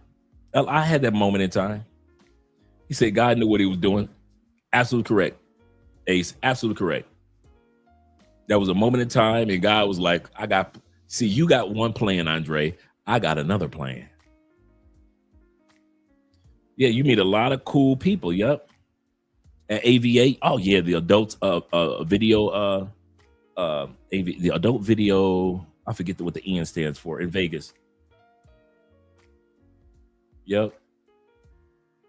Shout out to you guys. Let's continue on. Once again, his brother's telling about how his girl went on a cruise. He didn't know it was an adult cruise.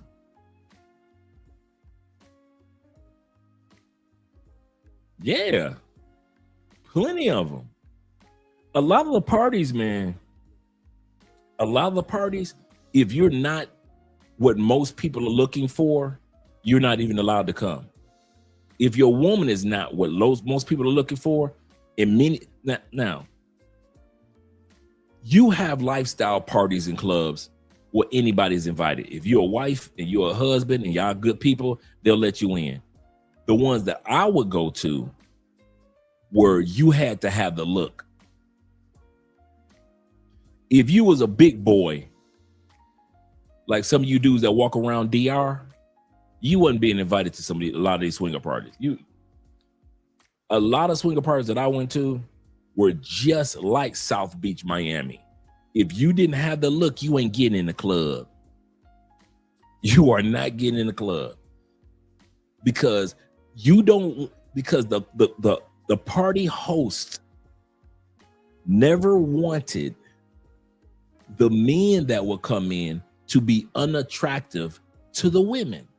They want men in the party because they're going to throw another party and word's going to get out that, hey, Dre was throwing a party and he ain't had nothing but a bunch of fat dudes that don't care about their health and they no personality. Dre had a bunch of shy, quiet dudes at his party.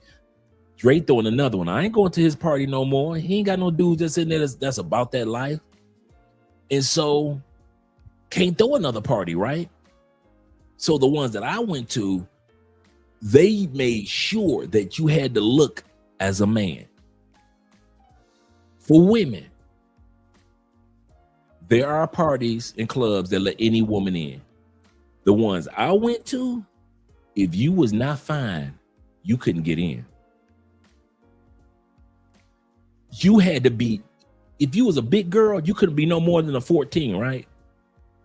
You had to be big girl fine. You had to be that big girl with that real pretty face.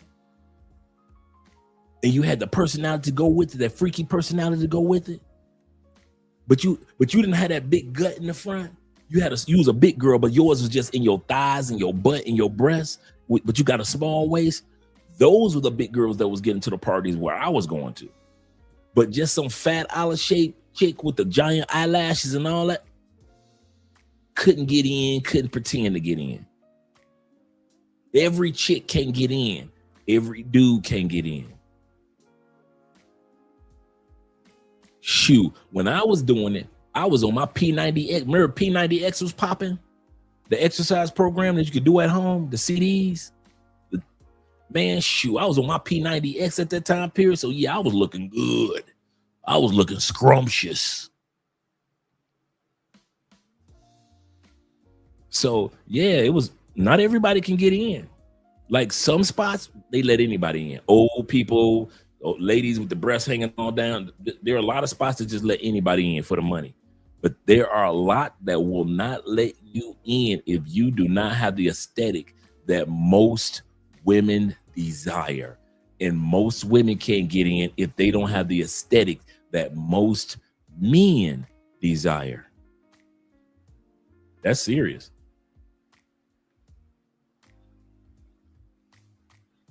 Yeah, yep. Have to fit the aesthetic. Absolutely correct. Yep. Absolutely correct. Let's continue on, Jim. Let's get back to the video. Let's get back to the video. We're just starting. On a rabbit hole, pineapple on the cruise. Go down this fucking rabbit hole. My eyes deceiving. So I'm just seeing all this shit talk about swingers and unicorns, and whole time I thought that to be a swinger has to be two couples. I'm just ignorant as hell. So I'm like, nah, cause all the videos and shit that she sent me, she ain't have no pineapple bikinis on, no pineapple two pieces, nothing had a pineapple on, not the earrings, nothing. So I ain't never seen that shit. So I'm like, you know what? Fuck it. She had a phone in the bathroom with her. I go through that iPad. This is why I don't like pink iPads. Fuck them pink iPads. So I go to the iPad, y'all. It's a video of this woman eating my girl coochie so good, eating her coochie better than I ever ate her fucking. This is the funny part. Not only was his girl in that room, not only was, well, let him finish this part of the story. Coochie. And this man is mashing her throat. A man, he couldn't even get the words out his mouth. What I was about to say is, it's bad enough that there's a video that your girl got. In the room, not only he's saying he's seeing a video of a female eating his girl in a way he ain't never ate it. He ain't never thought about eating it like that. Her juice is all over the place. Then he looks and see his woman's mouth, throat wide open, being opened up like the Lincoln Tunnel, like the tunnel from Detroit to Canada, like the tunnel coming from the airport in Medellin, her throat being opened up like the airport tunnel. There's also a videographer in the room. There's also a videographer in the room that's walking around the whole scene, getting the record in. And not only did the couple get a copy of it, she got a copy of it in her phone. This is your woman that he was so excited to see that he went down to Galveston, Texas, to where the boats come in to meet her. Ooh.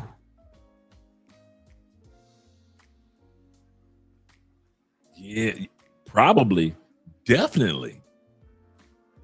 An audience standing behind watching it pop off. Because a lot of people don't realize, like, most people that are in the world, in that world, come in just for voyeurism. They just want to watch. Most people come in, they just want to watch other people be intimate. And then they go off to a private spot and they become intimate. You know, I'm turned on, baby. Let's go. She came back with a sore throat. She came back with a purse full of halls. Her throat can take you to the next galaxy. Seriously. She got all type of fluids still in her throat that she ain't swallowed yet. You see, that's why I can't get married, especially in the States. Oh, I told y'all this episode gonna have y'all thinking. This episode gonna have y'all thinking, man. With dang-a-lang. And I was just, my stomach instantly started balling up into knots, and I instantly started crying because I was so mad. I was so sad. I was Brother said she was getting hit so hard he started crying. I told y'all men can't take it. I told y'all, brothers, y'all talk a good game when it comes to y'all ladies and y'all sex game. But if you see your wife having or your girlfriend having some real sex, y'all ain't ready for that one. He said, I got nauseous and I started crying. He didn't say I got mad. He said, I got nauseous and I started crying.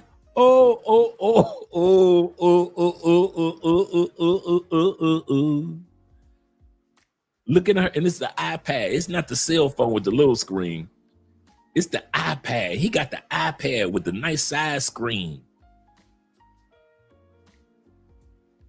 He looking at he looking at 12 by 8 inches of screen of his girlfriend getting pulverized with the force of 1,000 Thors through her throat. Her legs shaking, she orgasm all over. Just imagine your girl just busting orgasm after orgasm because of the female just eating her so good after orgasm. At the same time, she choking and shaking with that man down her throat. And a whole crowd of people standing behind the cameraman. My brother say in 4K. in cinema, in IMAX. In IMAX. Let's continue on, man. Let me not keep stopping on this man's story, but it's so good. We got a bunch more stories, believe you me. Coochie better than I ever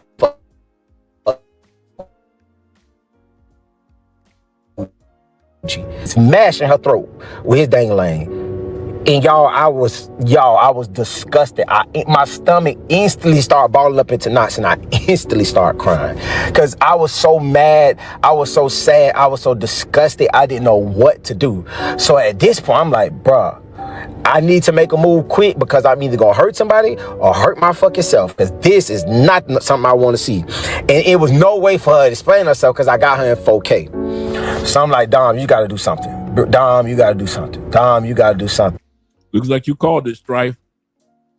The 4K looks like you called it. Y'all, I just kept the video playing. I left my house for a couple hours. I'm pretty sure she had looked at it. I put my phone on Do Not Disturb. She was blowing me up.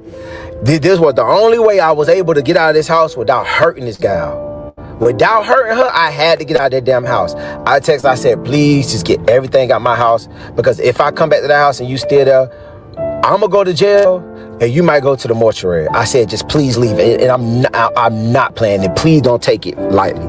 I am not playing with you. Not playing. So I check on the Ring camera. She getting all her stuff together. She getting together and going. And I finally just build the courage up to go back to my house. I blocked on everything, and that was it. We ain't have a conversation. Don't know if the girl's still alive, but I say this to say, fellas, don't let them go on them fucking cruises. And smash them fucking pink iPads. And if she a nurse, put a track on. Being a couple in an open relationship, this question probably gets asked the most often. Wait a minute.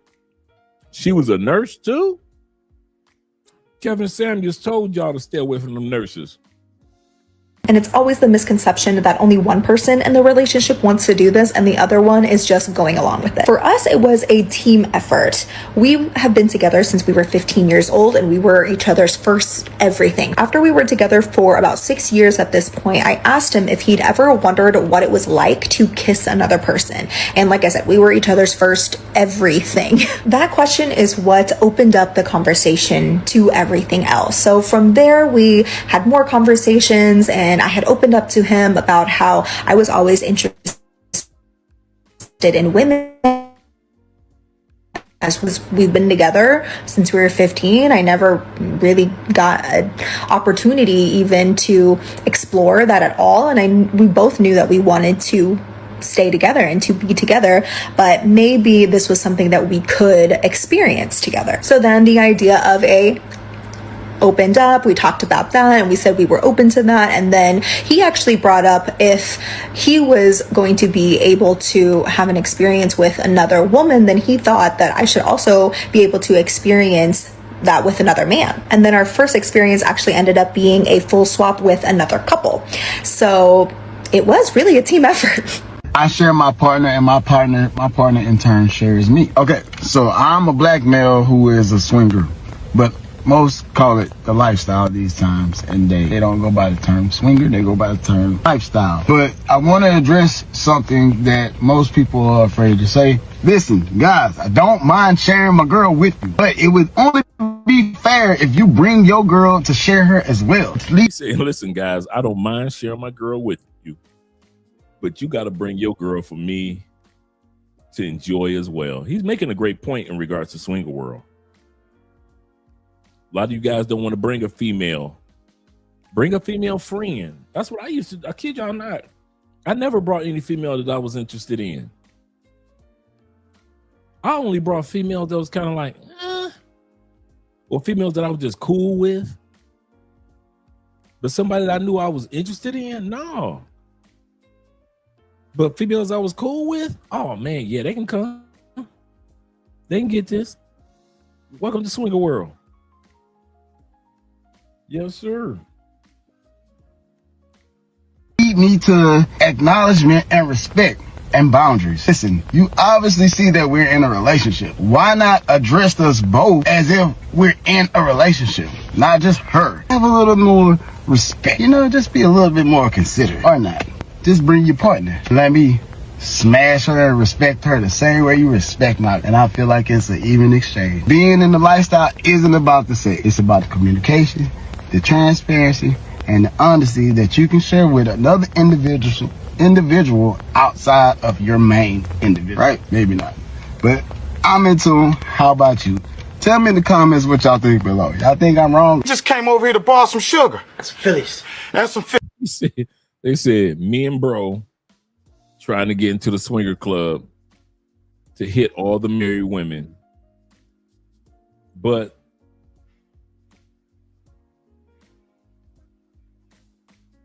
the husband hating.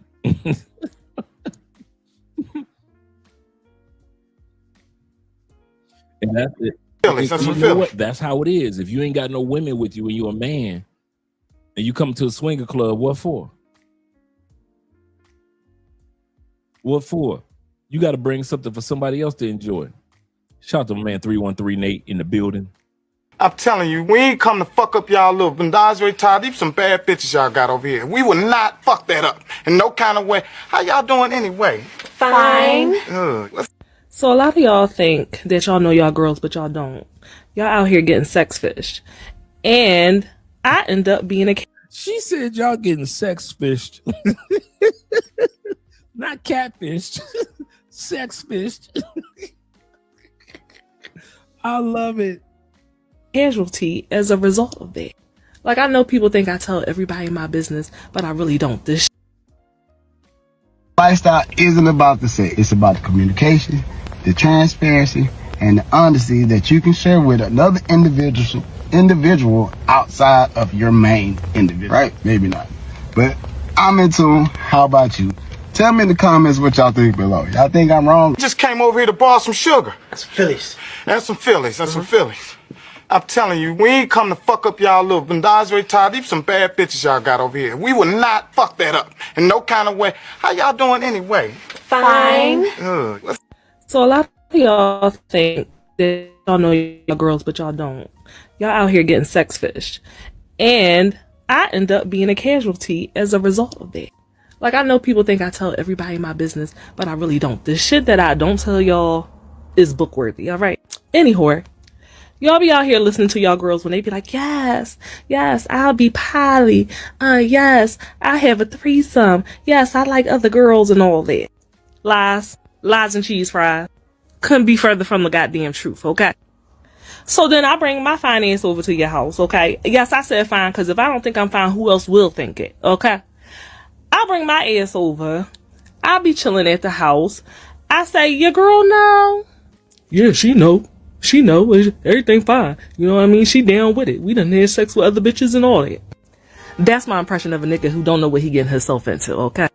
Next thing I know, we in a compromising position, and who comes busting through the door? Back with the jump off like Lil' Kim. Your bitch. Now me, I'm chilling. I ain't budging. I'm calm. You know what I'm saying? I'm just watching the whole show play out. I want to see what's going to happen next. Now, all of a sudden, the same chick that was like, I'm finna bust it wide open with 5 other bitches in a hot tub in Miami somewhere, you know, is drinking fucking bottle, slamming doors, trying to fight you, and cussing your mom out. Stop listening. Stop listening to that mess, y'all. Everybody ain't meant to be like that, all right? Everybody is not bi. Everybody don't really like girls. Everybody ain't really poly. Like, bitches just be saying it. They just be saying it to make you feel like you want to be with them, okay? They want to be picked. Pick me. Pick me. They want to be chosen. Then if she come getting crazy with me, then I got to chop her in her fucking throat. You know, I'm the bad guy. because you done set me the fuck up. And I really don't appreciate that shit, okay? It's happened to me quite a few times, you know, and I'm getting tired of it. Check your hoes. So they. Before we go into our Colombian girl, Sophia, Dre says this, random question. What's the best way for solo? The best way, I'm going to give you the answer for solo guys to get into swinger world. Find a female friend to go with. I'm actually intrigued. That's the best way. That's the best way. Bring somebody else for others to snack on. You know why BYOB?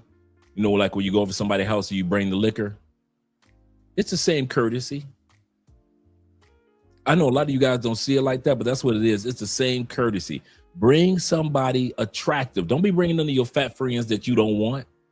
Bring somebody attractive. That's why I said, Andre, if it were me coming to Colombia and I was single, ain't no way in the world I'm going to do pay for play with just one chick. I'm going to get me a pay for play and she and I going to the swinger world. We going to every swinger. We ain't going to my Airbnb. We going to hit up at least 4 swinger clubs tonight. 2 swinger clubs tonight. Bring somebody that everybody else want to devour. A chick that you met in Colombia that you ain't even that serious with, that you met her online. Y'all like to meet chicks online all the time. Dude, meet the chicks online and take them to swinger world. If you smash the chick you met online, cool. But if you don't and you smash 5, 6 other chicks that night, that's a win-win. Y'all run around Colombia, mess around with one chick at a time. I wish I was single like y'all in that instance. So yeah, the best way of doing it is being courteous and bringing somebody that all the other dudes can snack on.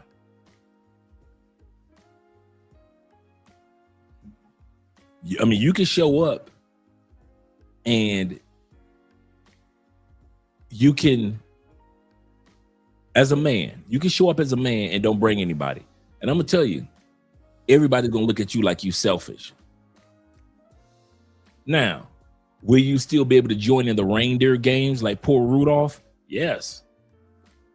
But you're gonna eventually have to bring somebody if you're going back to that spot and people get to know you. They look like, man, you ain't bringing nobody?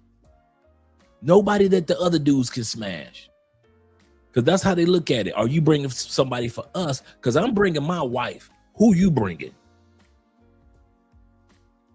So you can't meet nobody off Plenty of Fish that you can bring for us to smash. That's how dudes gonna look at you.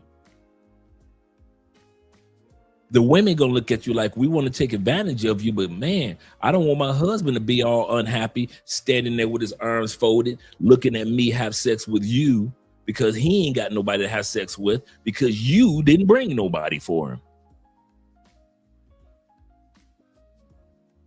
So yeah, female friends, female co-workers. Man, listen.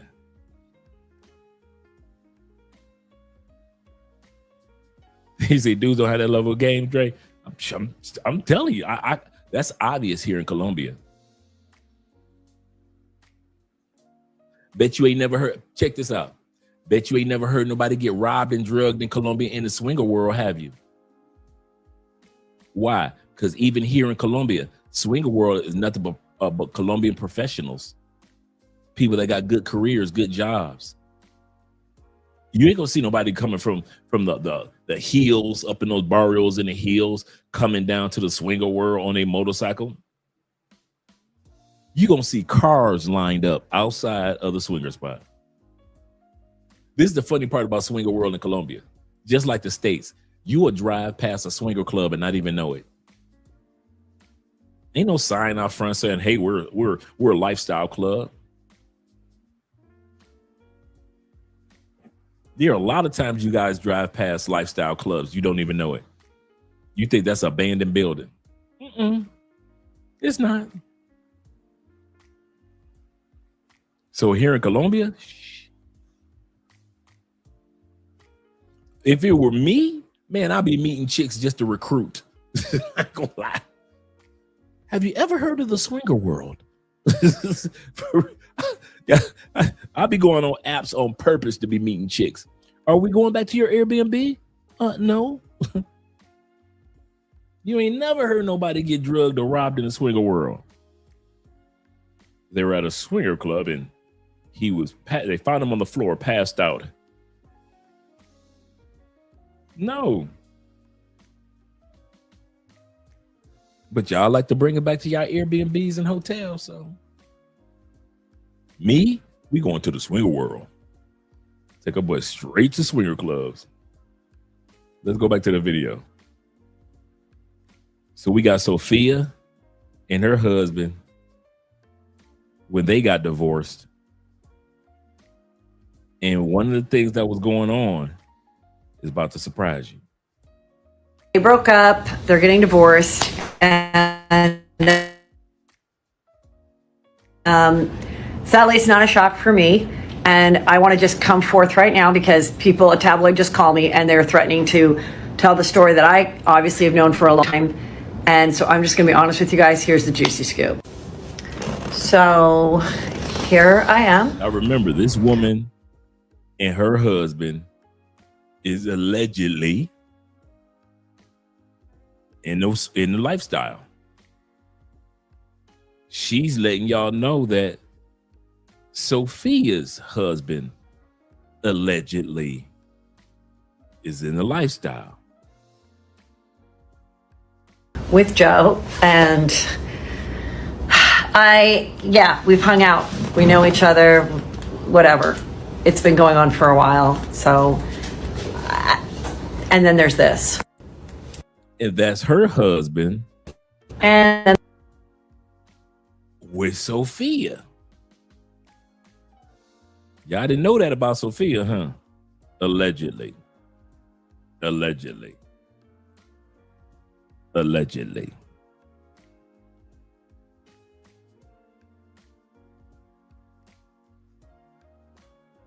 So let's continue on. And there's this. That's my husband, Peter, and Sophia. And before the rumors start of swinging or whatever, or that this is the reason that she and Joe broke up, I'm going to let them tell that story, and I'm going to keep their privacy. Let's just keep it all private and keep my privacy too. I've been in the swinging lifestyle for over 10 years now, so I have lots of story times to tell. This is one of my embarrassing stories. We were at a swingers club and we meet this couple, and they actually weren't really a couple. She was a unicorn and he was a single guy, but they were there together. So they were partnered at the time. Now, this was me. I'm glad she said that. They were together as a couple, but not a couple. She said the girl was a unicorn, meaning that she was into married couples. That's what a unicorn is. She likes girls and a guy, and usually she likes couples. Once again, unicorns are women that like couples, not just men, not just women. A unicorn is a woman in swinger world that likes both. She wants both at the same time. And she also said that the guy that she was with, just a regular guy in the world, in the swinger world. That was me. I had my female friend. She was a unicorn. And then there was me. That was my gateway in, because I was hanging out with the unicorn. And so I could go to the parties every weekend. Yep, Jada and Will back in the day. Was really hot, so was he, but she was very, very hot. I mean, to this day, the most amazing, confident aura of a woman I've ever seen. She's wearing this Harley Quinn outfit. I don't even remember what the theme was. I don't even think it was Halloween. I don't know, but she had a Harley Quinn outfit on with the put-in choker and everything. so hot. I specifically remember her necklace because we were all sitting in this like corner area with like a couch, and I complimented her necklace. I was like, I love your necklace. And she goes, I love kissing pretty girls. So we make out, we're all hanging out, and then later on throughout the night, she goes up to my husband, he's sitting next to me, and she kind of crawls over and she goes, do you want me? And then he was like, yeah. And so we go to one of the playrooms, and this is probably TMI, but this whole story is TMI, my whole account is TMI. But ladies, do you ever wear a tampon whenever you're not on your period, or even if you're not spotting, because sometimes it's just easier to have it kind of suck up the juices? So now she's saying that she gets so moist when she's about to have sex.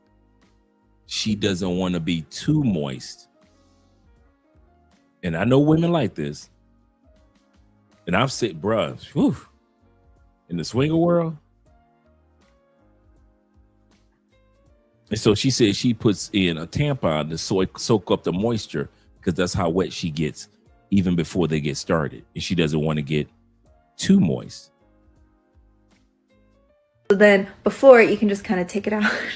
Okay, so that was, especially whenever we like go to play parties and stuff, sometimes I just don't want it to be like so wet, okay, before we get to the play part. Sue me. Also, I'm not saying that is a healthy thing to do, it's just something that I have done. Anyway, so we are in the play area, so we have like a private section. It's not really private, it's like covered by curtains, okay, but it is a private bed. So we are kind of getting down to it, and then so like she's about to go. You can be in public, or you can be and do your thing in private. Where a lot of guys think that it's just one big fun fest, flesh fest, and you have to be in public. No, you don't. You don't. Down on me, and she's like, are you on your period? And I was like, no. And then she was like, but you have a tampon in. And I was like, and at this point, I don't really even know what to do, because I was already embarrassed. And I was like, oh, I'm not, but I was wearing it like just in case. And then everything else was kind of going on. And then I didn't want to have to like leave and it was getting so hot, it's steamy. And so then, well, I just pulled it out, and then we just kept going. And she, before she goes any further, shout out to her. She knows her body. She knows what she likes. She knows what she doesn't like. I remember I told this story before. Probably my second, third time at a swinger event. And I saw this brother walk in with his white girl, right? And when she walked in, when that couple walked in, it's like when they went into a room, it was like a whole bunch of people just walked in the room behind them. And I was like, oh, wow, I don't know what's going on in here. You know, I don't know everything yet. It's on my third time. And the brother walked in with a duffel bag full of beach towels. And I'm like, why has this brother got beach towels? And so he laid like 2 or 3 of them on the bed, right? I said, maybe he's just trying to make everything, you know, like a pillow, but there's pillows in here. So I'm wondering, like, what the hell is he doing?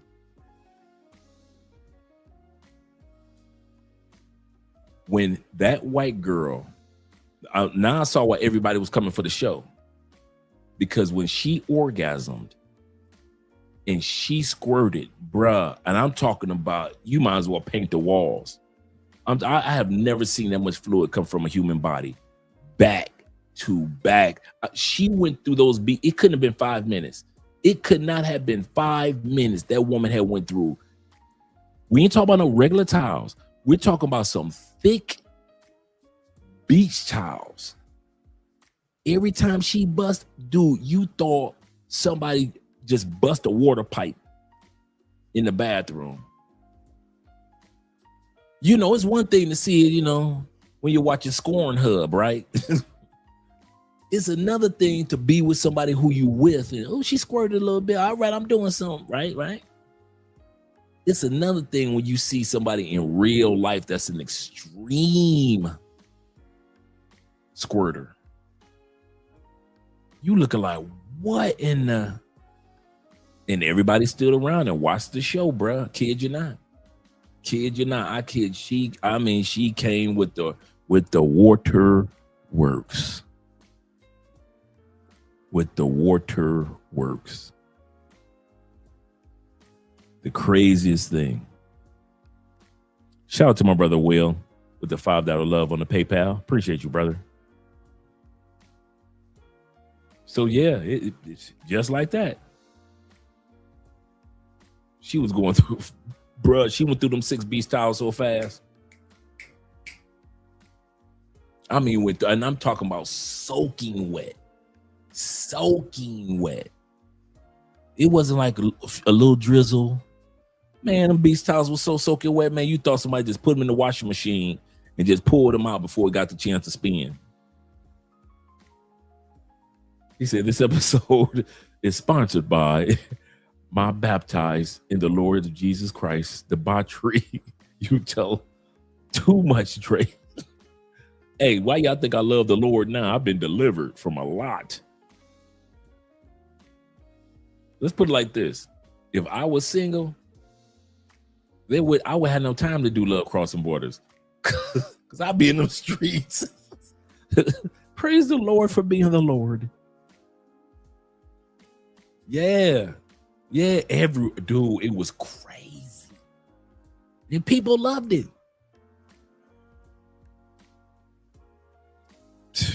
Like I said, I've never seen that much fluid come from a human body ever, bruh.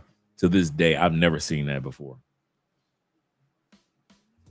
Yeah, this was definitely going on the Patreon, without a doubt. Yes, sir. Yes, sir. Let's continue on. Never made me feel bad or embarrassed. Nobody else did either. It literally was just like internal me thing, feeling so embarrassed that I can't believe I just like forgot that I had it in. I mean, everything was going on like normal. Literally nobody thought anything of it. But to this day, it still haunts me. And I have never done that again because I use menstrual discs now. Story time of my first double. Q. You already understand me. It turns out that one of our lives at the club, I met a pretty interesting guy. In this case, we exchanged phone numbers and began to have communication. At first, the topics we talked about were trivial things about our lives, our taste. Now, I'm going to bring this back. This is a Colombiana. Like I said, the Latin ladies you're going to see in the video are all from Colombia. She has a desire on her bucket list that she's always wanted to get DP. Looks like we froze for a second. She always wanted to get a DP.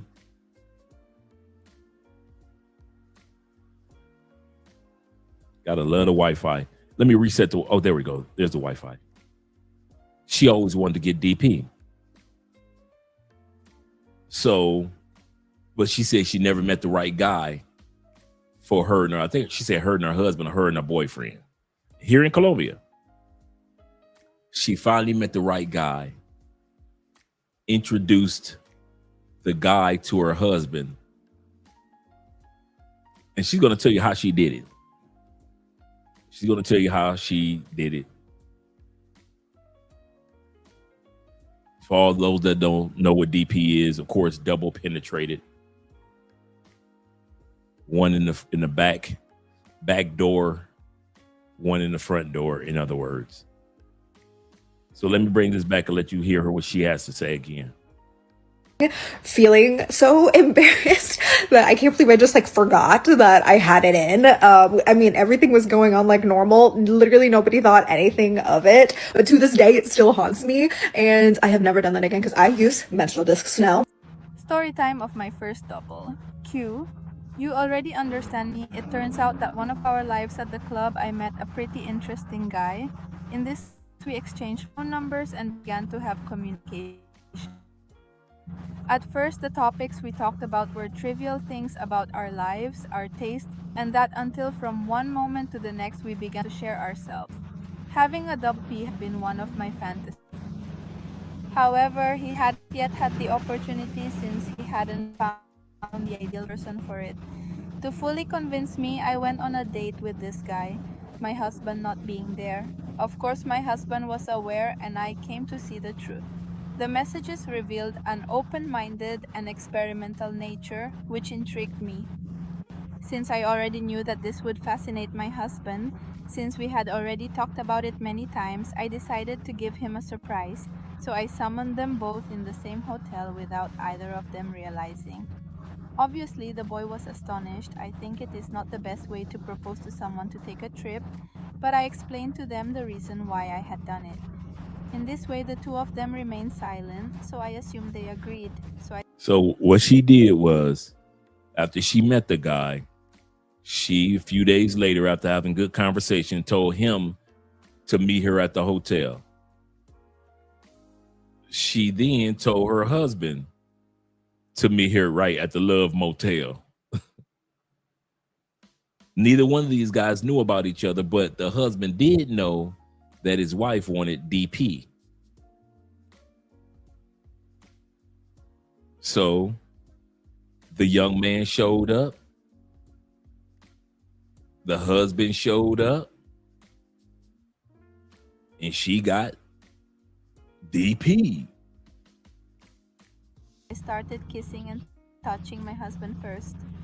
After that, this boy joined our group. While I can't share the details of this story here, I highly encourage you to check out my podcast for all the fascinating moments. I'm sure you'll love it, and remember, you're more than welcome to follow me on my page if you'd like.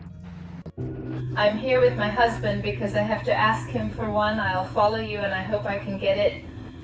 A few days ago, I was talking to a boy who I served in the store. He is a customer. Once again, every one of these Latin individuals going to see tonight are here in Colombia.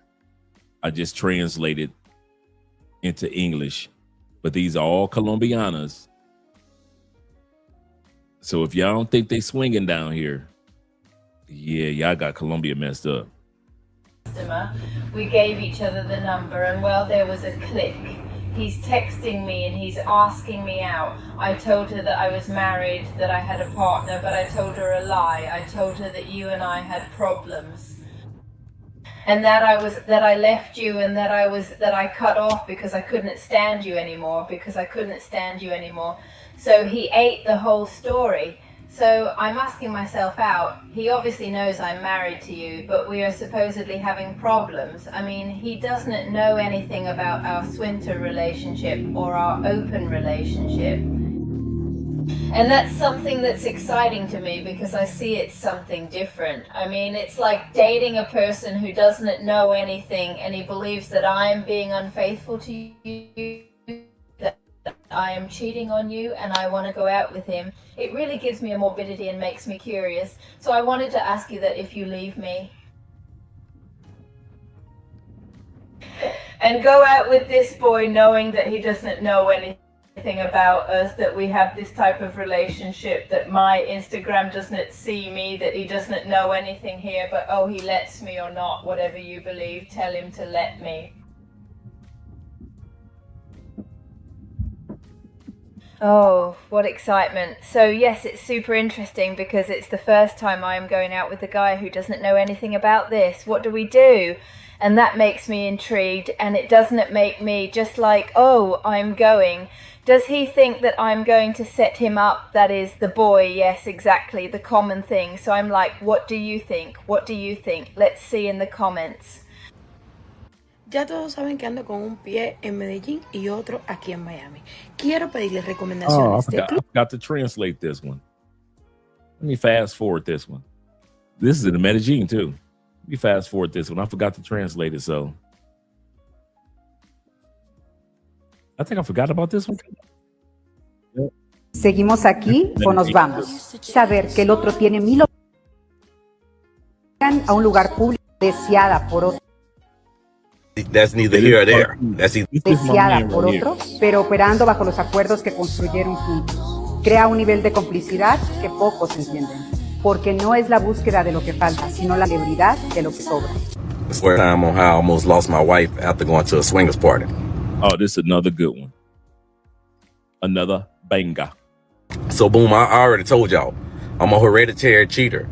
this got passed down to me in my bloodline. Like my daddy was, his daddy was, and so on, so on. They was all cheaters. It just came down the bloodline. So, like I say, that's neither here or there. That's either here or there.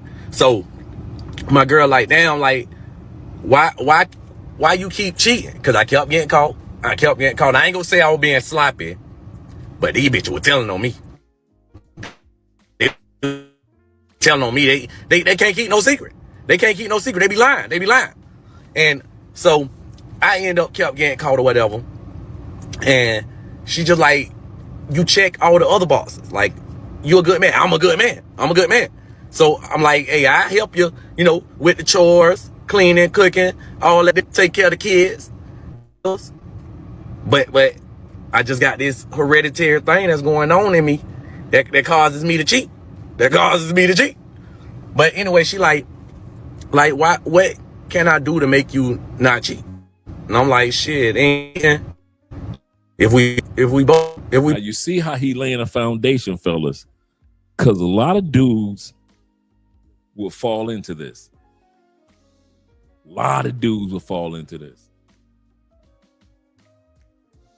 Both do it. And she like, wait, what you mean? I'm like, shit, if we, we bust something down together. Me thinking like getting a little Nicki Minaj going or whatever. And she like, well, what about me? What if I wanted to, you know what I'm saying? What if I wanted to partake and I wanted to get me another man on the side? And I'm like, damn. From all I know right now to this moment, this bitch being loyal. She being loyal. So I'm like, I can't be selfish. Even though I want to be selfish. But I'm like, damn, like, I kind of got to make a sacrifice. I'm thinking about just like canceling the whole ideal and just doing it by myself. But I'm like, I love her. I don't want to keep messing this up. See, y'all dudes ain't ready.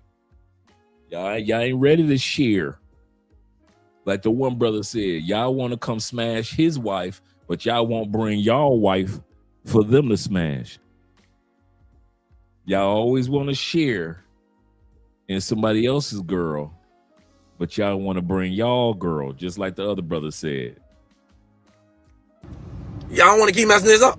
So, boom, we looking it up. We trying to go to a little swingers convention or party or whatever. So we looking it up. Boom, we found one in Orlando. And we like, shit, like, we ain't really got to do nothing. If, you know what I'm saying, on the first night, if we don't see nothing. In my head, I'm thinking like, boy, I see something, I'm cracking. I'm cracking. Hey, I'm busting it down. So I'm thinking in my head though, I'm like, boy, I hope she really don't want to like go through with this. She just trying to say this so like I can change my mind and just be on some not cheating type shit. But I told y'all I can't help. This is in my blood, hereditary cheater. So we looking it up, swingers thing in Orlando. Boom, we finna go. We done booked the room and all that though. Why did I do this? Part two coming. It's coming. This is when I knew my friends played entirely too much, because I was going on a cruise and I'm all excited about it. I'm telling my friends like, oh, I'm going on a cruise. These are my guy friends that say, oh, you know what you do on cruises? Like every day for the first cruise, everyone wears a pineapple shirt. So I'm like, a pineapple shirt? I swear to God, them was in on it. Like, yeah, a pineapple shirt. Like, go look for pineapple shirts right now. I'm like, on Amazon. One friend's name is Vince. He's showing me the pineapple shirts. He picked the shirt with the most pineapple. He's like, yes, the more pineapples, the better. My dumb ass. I'm like, yeah, y'all, yeah, I'm gonna get it. Her male friends ain't right. They are not right. They set this woman up. She didn't know nothing about what the pineapples represented. Poor baby.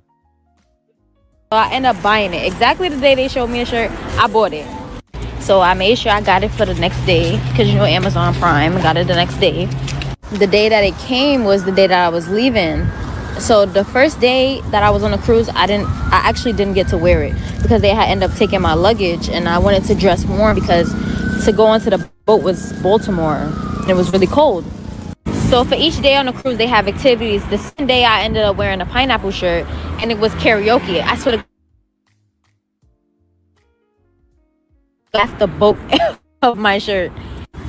when I was on the elevator, everybody was looking at me all weird. Some guy came up to me, like, was like, hey, what's your name? What's your age? We're like, where did you come from? Like, where you traveling from? I get to telling him, another guy and his wife came up to me and asked me, like, what's my room number? I'm telling them, I'm just thinking, I'm so naive because I'm thinking that these people are just being friendly because we're on a cruise.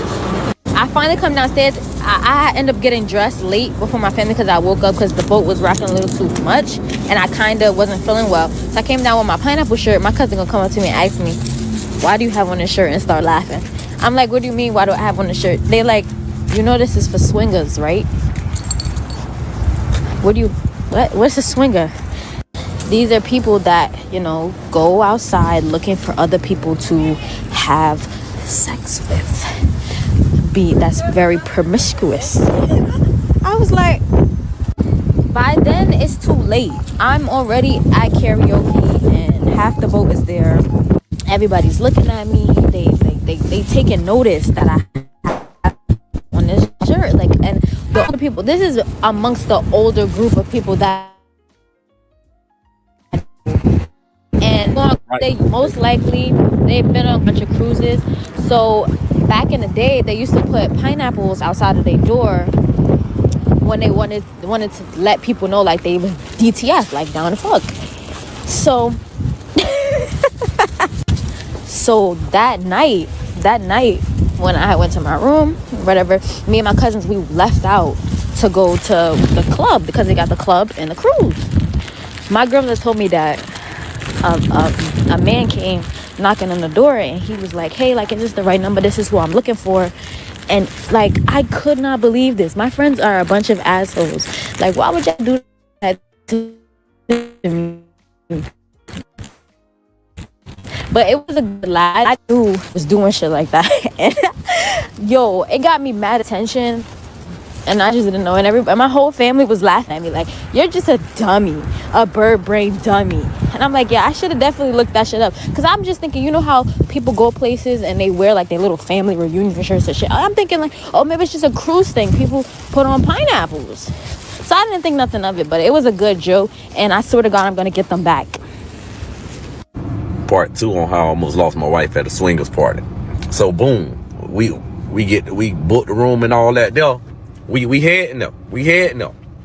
So I'm my nerves kind of shooking a little bit. I'm like, damn, like, boy, I don't really want her to get, you know what I'm saying, bust down at that bit. Like, I'm hoping she, like, playing. But in my head, I'm thinking, like, I can kind of control the situation.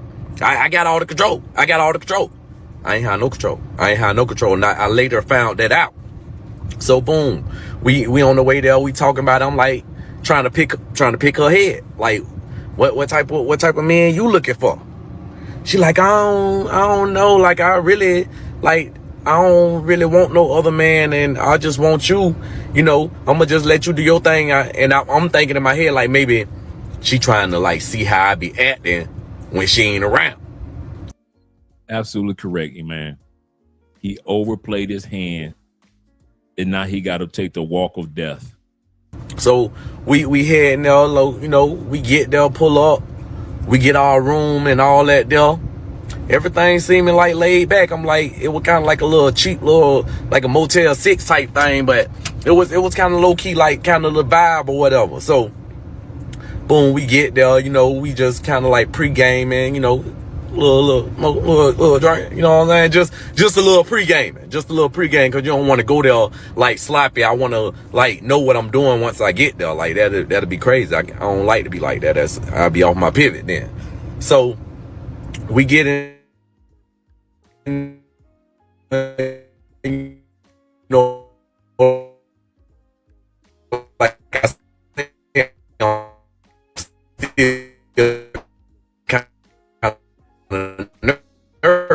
I'm like, damn, like it could be some real tell my bit all up. So I'm kind of saying, Looked like it froze for a second. Let me bring it back. For you guys. Like sloppy. I want to like know what I'm doing once I get there. Like that'd be crazy. I don't like to be like that. I'll be off my pivot then. So we get in there, you know, like I say, I'm still kind of nervous. You know, I'm like, damn, like, it could be some real, like, some niggas that really piping, like, horse, like, and just tell my bitch up. Just tell her all up. Tell my bitch all up. So I'm kind of scared. I'm like, boy, I'm hoping that she really meaning what she was saying. But she said she don't really want no other man. So nighttime hit, boom. We go into the little gathering party and all that there, and it was kind of like a little lingerie party thing going on, like kind of lingerie, kind of cosplay. So we, you know, pull up, we kind of nervous. It's our first time doing some shit like that. Like, you know, my little hereditary thing, this ain't with no group of people, this by myself. So we getting up, and I ain't gonna lie, like, once I started seeing all what was walking around that thing, like, hey, that little nervousness, that went out the door. That went out the door. I was like, hey, so first quarter, I got 2 coming up me. And when I tell you, like, buffet in there, like a buffet, you know, a buffet, you can, it's all type of different foods. All type of different food. You can just try anything. So first quarter, two walk up to me. I'm like, damn, like, I'm finna get my fantasy and this quick. Like, this all it took. So I'm like, damn, my fantasy, like, I ain't never have it, like, at the same time. No Nicki Minaj at the same time. Now, I know I'm being with this girl and then this girl, but not at the same time. Not at the same time. So, yeah, I'm in that bit like Tarzan. Like, I'm jumping off goddamn chandeliers, all that shit. Like, I'm really hanging out, like, and then I got them, like, lined up side by side. So I'm, like, skiing in that bit, like, side to side, just. My brother said I was in there skiing. He said I had them lined up side to side. I'm skiing into one. I'm skiing over to the other side. He said I'm in that bitch skiing. I ain't mad at you, brother. Brother said I'm in that bitch skiing. Bring that beat back, Dre. Let that brother go ahead and ski. Buffet, you know, a buffet, you can, it's all type of different foods. All type of different food. You can just try anything. So first quarter, two walk up to me. I'm like, damn, like, I'm finna get my fantasy and this quick. Like, this all it took. So I'm like, damn, my fantasy, like, I ain't never have it, like, at the same time. No Nicki Minaj at the same time. Now, I know I'm being with this girl and then this girl, but not at the same time. So, yeah, I'm in that bit like Tarzan. Like, I'm jumping off goddamn chandeliers, all that shit. Like, I'm really hanging out, like, and then I got them, like, lined up side by side. So I'm, like, skiing in that bit, like, side to side, just skiing. But I don't even know. I didn't even imagine what I was finna get ready to go through while I'm in there having a good time. I tried to be like Cam Newton, where he said, if I'm fucking, I can't worry about who I'm fucking. I wish I could have been like that. I could have been strong like that. I wish. Part three. Couple gets exposed as swingers on vacation. Buckle up. This one is a doozy. I have a client. We'll name her Tina. Tina planned a trip, and her brother and sister-in-law were on that trip. We'll name them. Brother is Mike. Lisa is his wife. Lisa gets back and contacts me and said wanted to plan a trip. They have another couple friend that they always travel with. They travel about 4 times a year, and they wanted me to plan a travel for them. So I was like, okay, bet. I planned about a year and a half, planned about 4 or 5 trips for them. Well, now it's coming up on Mike and Lisa's anniversary. They had a big milestone anniversary, and so they wanted to do it in destination, invite family and friends. Plan that. The other couple that they travel with, we'll call them Derek and Monique. They opted for the swim up suites, and swim up suites are lined up next to each other. They have the big celebration. They're out late that night. Mike and Lisa, Derek and Monique are all chilling poolside from their terrace, and they're drinking, and maybe they had a little too much, but Lisa and Monique started getting a little frisky in the pool. They go and take it to the room. Tina was there with her best friend, Erica. Now, Tina and Erica come out of their swim up.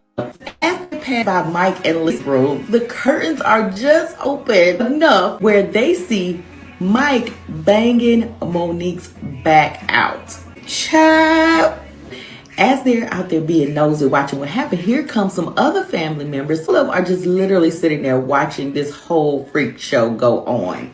On top of that, Lisa and Derek is getting it in, and she doing a little tongue tango on his man parts. They got a whole show banging each other's wife on vacation. Ooh. The next morning, Tina calls me. And she's just like, I really want to bring you in this, but, and, I think she was kind of being a little messy because she had to tell me, but I'm glad she did.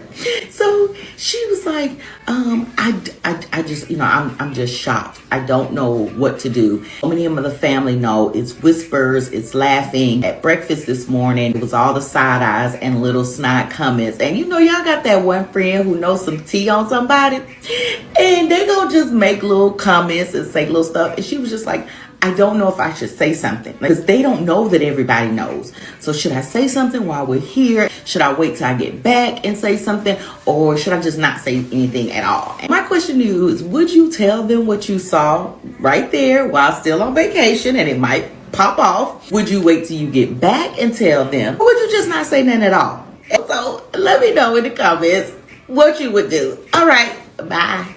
Mi primera vez en un bar swinger, parte 2. Ok, entonces mi novio me dijo, listo, busquemos un lugar. There's a few of them in here I thought I translated, but I didn't. But let me fast forward.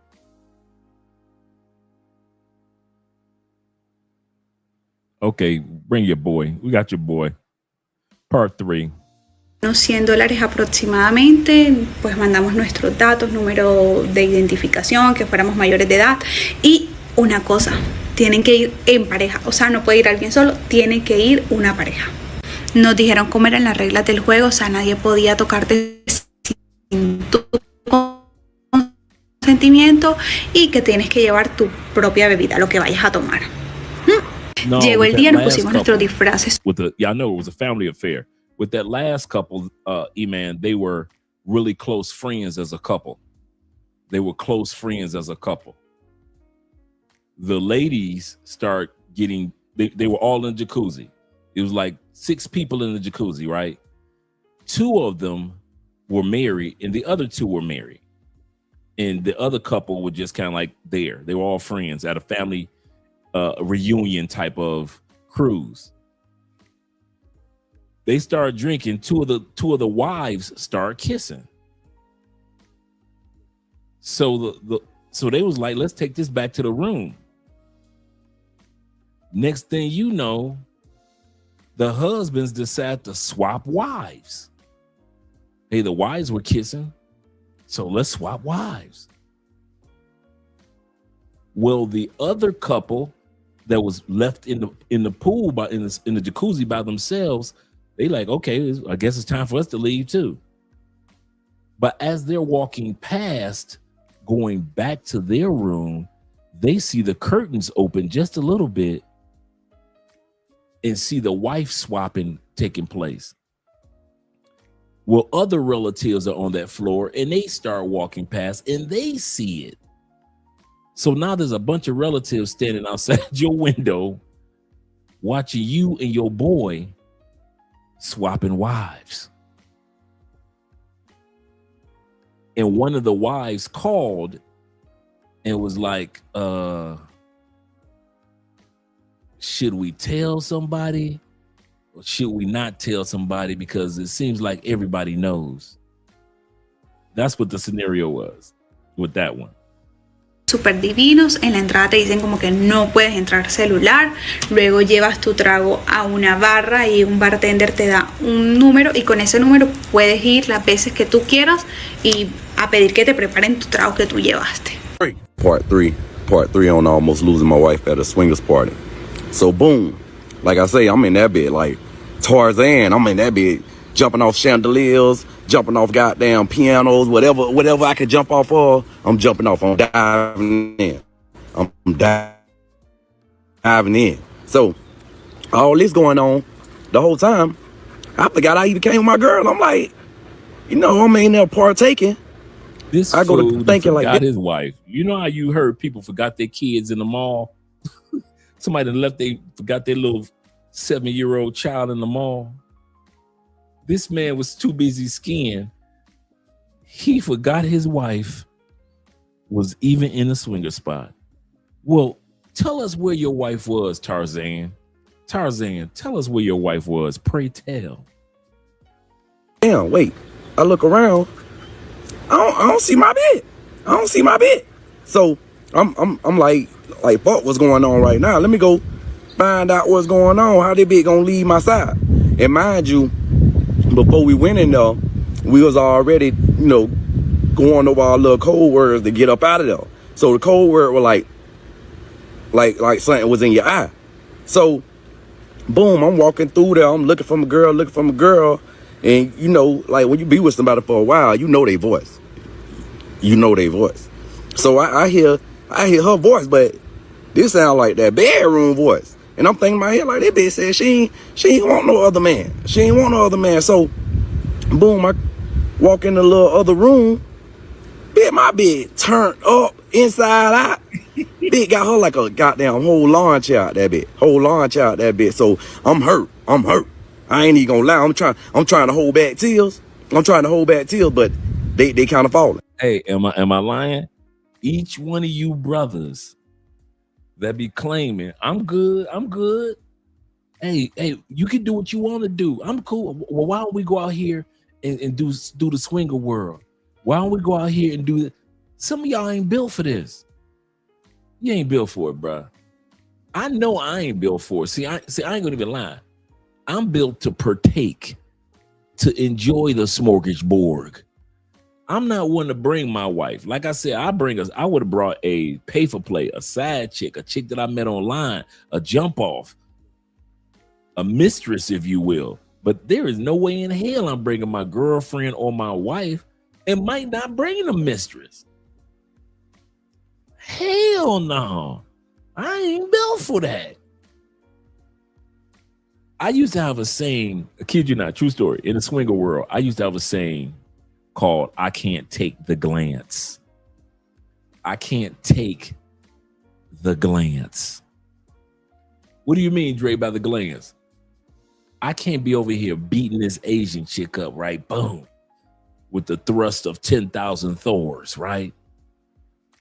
And I glance over and I see my wife's ankles pushed back and she in tears, legs shaking. She in tears, nipples super hard. I can't take the glance. I can't glance over.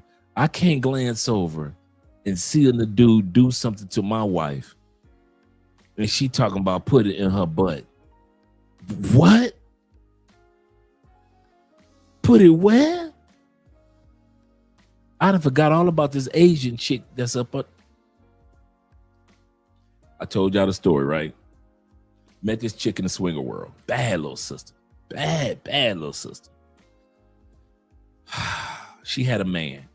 We started messing around. He was cool as long. A lot of people that's in swinger world are cool with you smashing a wife or girlfriend as long as it's in swinger world. If you bring it into the real world, now she cheating. Now we got an issue. Okay, so me and old girl smashing outside of swinger world. We ain't got no business doing this, but we doing it. She finds out, and I told you guys the story a couple times. She finds out that her man is cheating with his ex.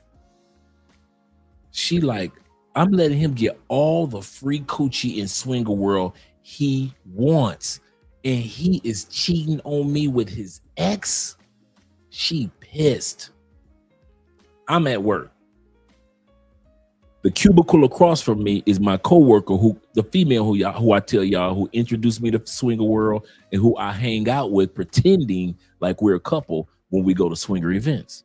Like we ain't never messed around, but we just pretend just to get in. So she's telling my coworker the story. So she says, I wish I could get revenge on him. That's what she's telling my coworker. My coworker tells me the story. So I'm working, and she said, I wish I could get revenge on him. She said he got new furniture coming tomorrow because he's flying out to Boston to go back and be with his family for a couple of weeks. And I'm going to be watching, you know, make sure his all his new furniture, his living room set and everything is delivered and proper. She said, boy, I would love to just have sex with somebody all over his new furniture. My cubicle across from a coworker. My cubicle across from a coworker.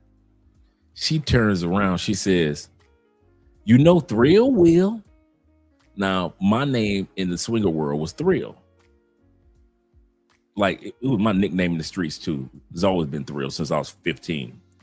Not because I was thrilling the ladies, but because I would do paintings of Michael Jackson and sell them. And that was during the time period of the Thriller album. So when we just so happened to move into a new neighborhood, and this one, the neighborhood cutie saw me walking home from school one day. I'm the new face in the neighborhood, 15 years old. She said, let me see your artwork. And so I showed this drawing I did of Michael Jackson. And after that, she started calling me Thriller because Michael Jackson's Thriller album was popping.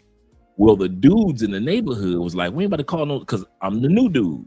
We ain't about to call no dude Thriller because she's introducing me as Thriller. But the dudes kind of cut it short and was like, we'll call bruh Thrill. That's what we'll call it. So in the bike club, everybody know me as Thrill. There are hundreds of women don't even know my name is Andre. They know me as Thrill because that's just what my street name was, Thrill. When I got locked up, the feds had Thrill. They didn't have no Andre. They didn't know who I was. They had to finally find out, okay, Andre, aka Thrill versus the United States of America. True story on my indictment. So in the swinger world, Thrill. So my coworker turned her chair around. Thrill Will. You know what, girl? Talk to Thrill real quick. Now, my coworker don't know that me and old girl already smashing anyway. She don't know.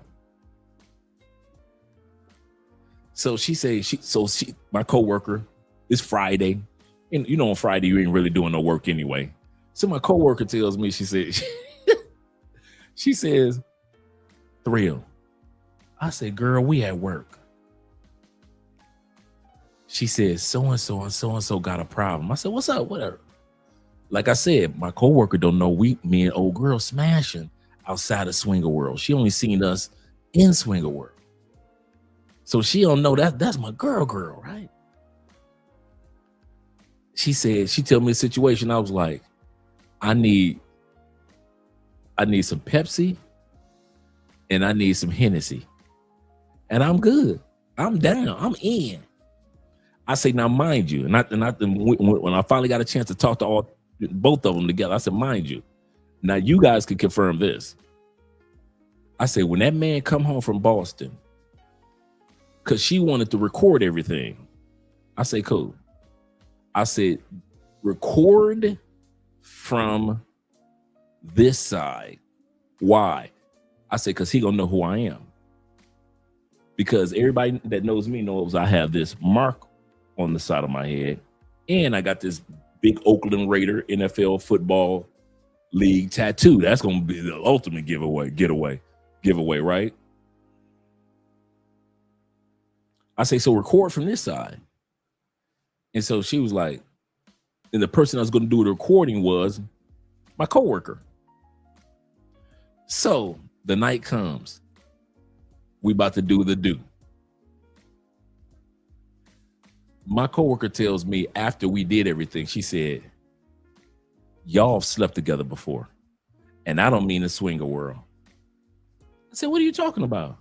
She said, Andre, as I was recording y'all, the passion that y'all had between each other in the chemistry, she said, oh no, y'all been sleeping together.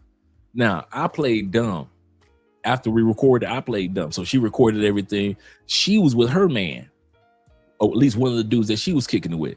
They were having sex on one of his couches. I mean, this dude got a brand new living room couch. He ain't sat on the couch. He in Boston. Thank you, Jesus, for forgiving me of my sins.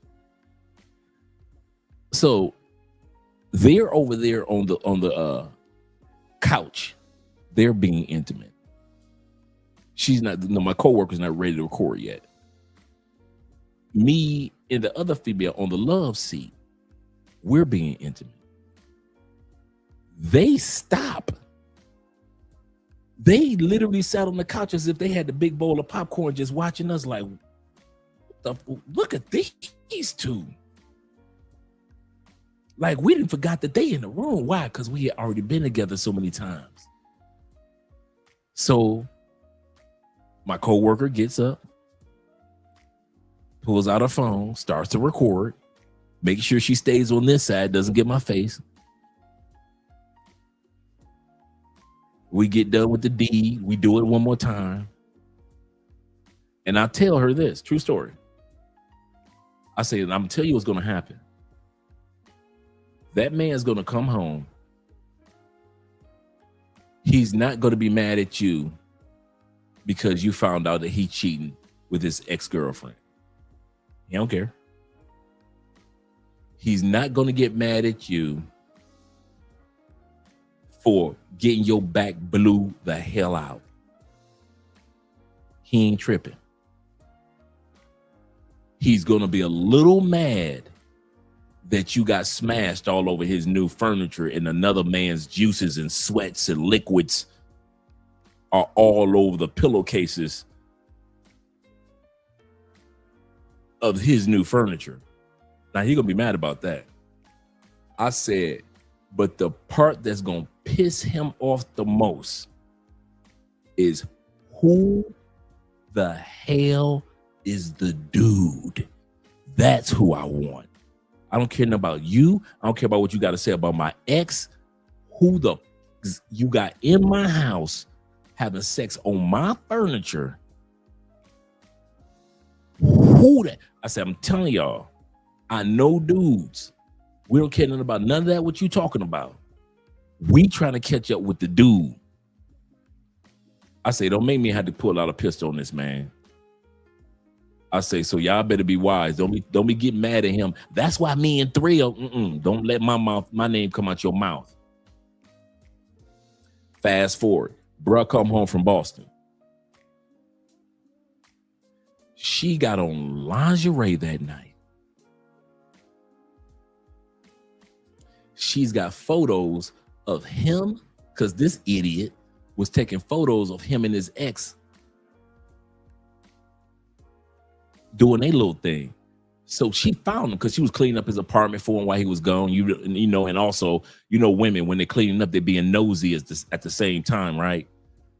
So she finds the photos, lays them all out. So when he comes in the door, he sees this girl in a lingerie and photos of his ex having sex.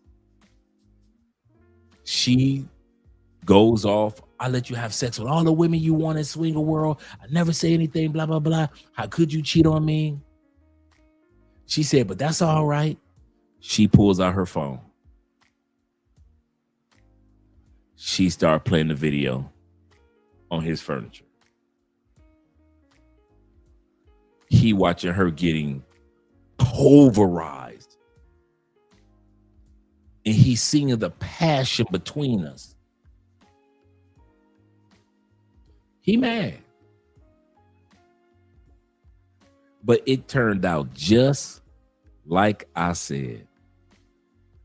He ain't smack her down. He wasn't as pissed about his furniture, even though he was. But he was like, who the heck is that smashing my woman on my furniture? That's who I want dead. And she, you know, as you can tell, she kept her end of the bargain and didn't say anything. But she said weeks later, after he got the pondering, he ain't had no proof. She said, I know only he said, I only know 2 dudes that will be grimy enough to smash my woman on my furniture. She said, Thrill, of the 2 dudes, one of them he named was you. I said, why he named me? Because he ain't never like you.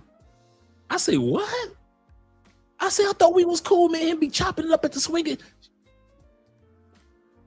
Say, Thrill, there's a lot of guys at the swinger event don't like you. What? Me? What? Why? Because you have a personality that women like. You're not that cool, quiet dude. You're the dude that makes women laugh and smile, and men don't like that. They want you to come in, sleep with their girlfriend and their wives, and crack jokes with them. But it's one thing to sleep with their woman. It's another thing to make their woman smile and sleep with them. So a lot of dudes like, this nigga, his personality too loud for this event. I was like, y'all don't like me? They're like, no, they don't like you like that. They tolerate you because the women like you. But the men, I did not know. But the men don't feel you like that. I said, now a couple of them, they cool with you. You know, you cool with them, you cool. But there are a few dudes in there that wish that they had your personality and they don't.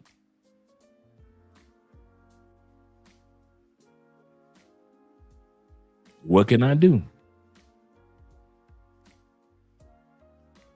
So yeah, it be cheating going on the inside of Swinger World, on the outside of Swinger World, and it'd be a lot of arguments in the parking lot afterwards. I told you not to sleep with that dude. I don't like him. Why'd you sleep with that other dude? It is always some type of arguments in the parking lot. Always arguments in the parking lot. Yeah, that had me rolling with my coworker. My coworker said, I was recording. I'm looking down like, y'all slept together. I'm like, what you talking about? She said, this ain't no regular sex. Y'all all passionate. I'm seeing how y'all kissing each other. And y'all don't be kissing each other in Swinger World. I see. She letting you do stuff to her like you her man. Y'all sleeping together. I don't know what you're talking about. I don't know what you're talking about. Back to the video. Like my man said, he asked for it. He put himself in this situation. He put Mr. Skiing back and forth. He said, you don't know what dudes be thinking. That's for real, man. You don't know what be dudes. I ain't know, man. I thought I was cool with everybody, man. Dudes got... Say, yeah, they don't like men that got personality. They got charisma. Walk into a room and people notice you, even if you're quiet. I don't know. Whatever. I wasn't even tripping.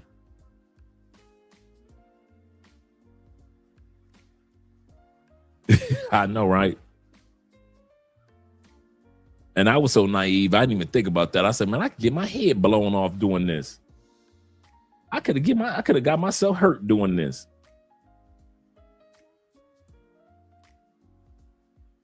But hey,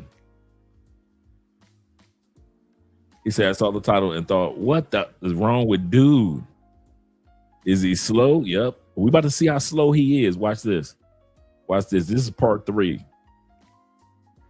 But we went in there, we was already, going over our little code words to get up out of there.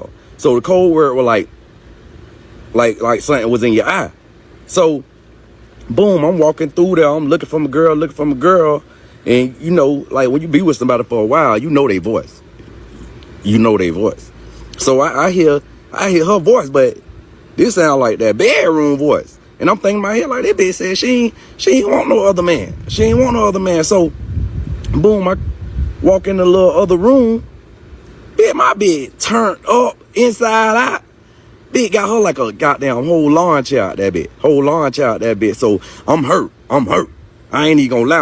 I'm trying to hold back tears. But they kind of falling. Ain't no fun when the rabbits got a gun. That's what that is. That's why he started crying. It's easy to be out there. Remember what he said? My daddy cheated. My granddaddy cheated. I cheat.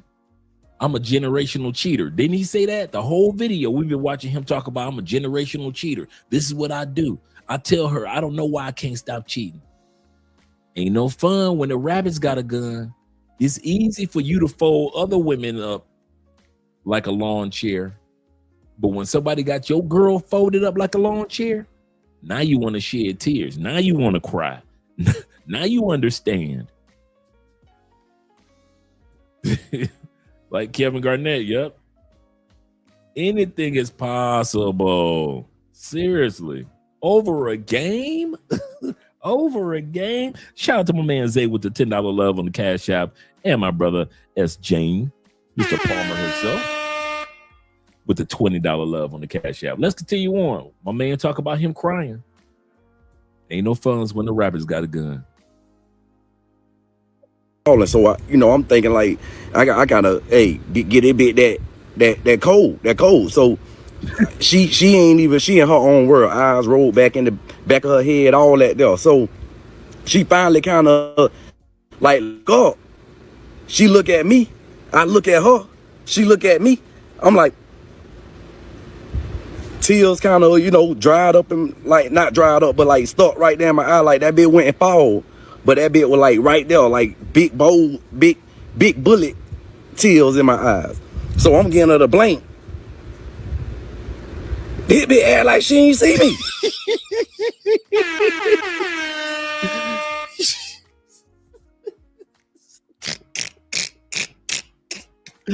Oh my God. She act like she did not even see the man. She act like she didn't see the man. Oh, it's already hurting you that your girl getting folded up like you fold other men's women. You've seen many a woman folded up, but when you see your girl folded up, he said he was giving her the code. She act like she ain't even see him. Like she was single, living that life. She didn't even tap out. That's one thing that you can do in the swinger world. You can tap out. She didn't even tap out.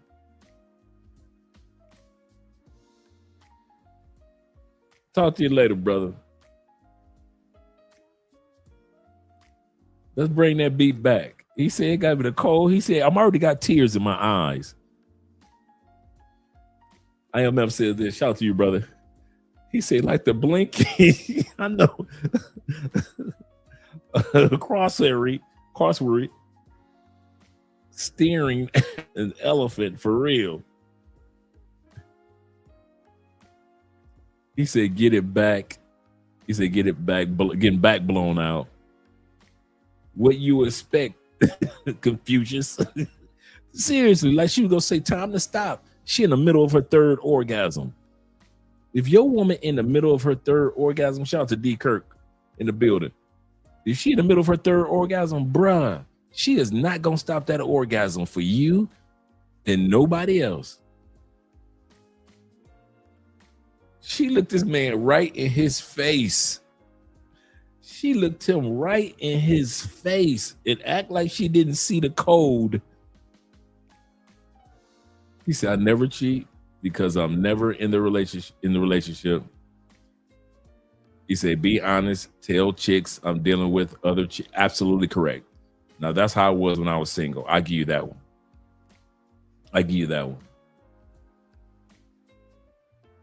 Going over our little code words to get up out of there. So the code word was like something was in your eye.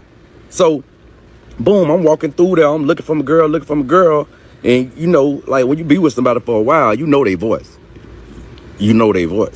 So I hear her voice, but this sound like that bedroom voice. And I'm thinking in my head like, that bitch said she ain't want no other man. She ain't want no other man. So, boom, I walk in the little other room. Bitch, my bed turned up inside out. Bitch got her like a goddamn whole lawn chair out that bitch. Whole lawn chair out that bitch. So I'm hurt. I ain't even gonna lie. I'm trying to hold back tears. Trying to hold tears.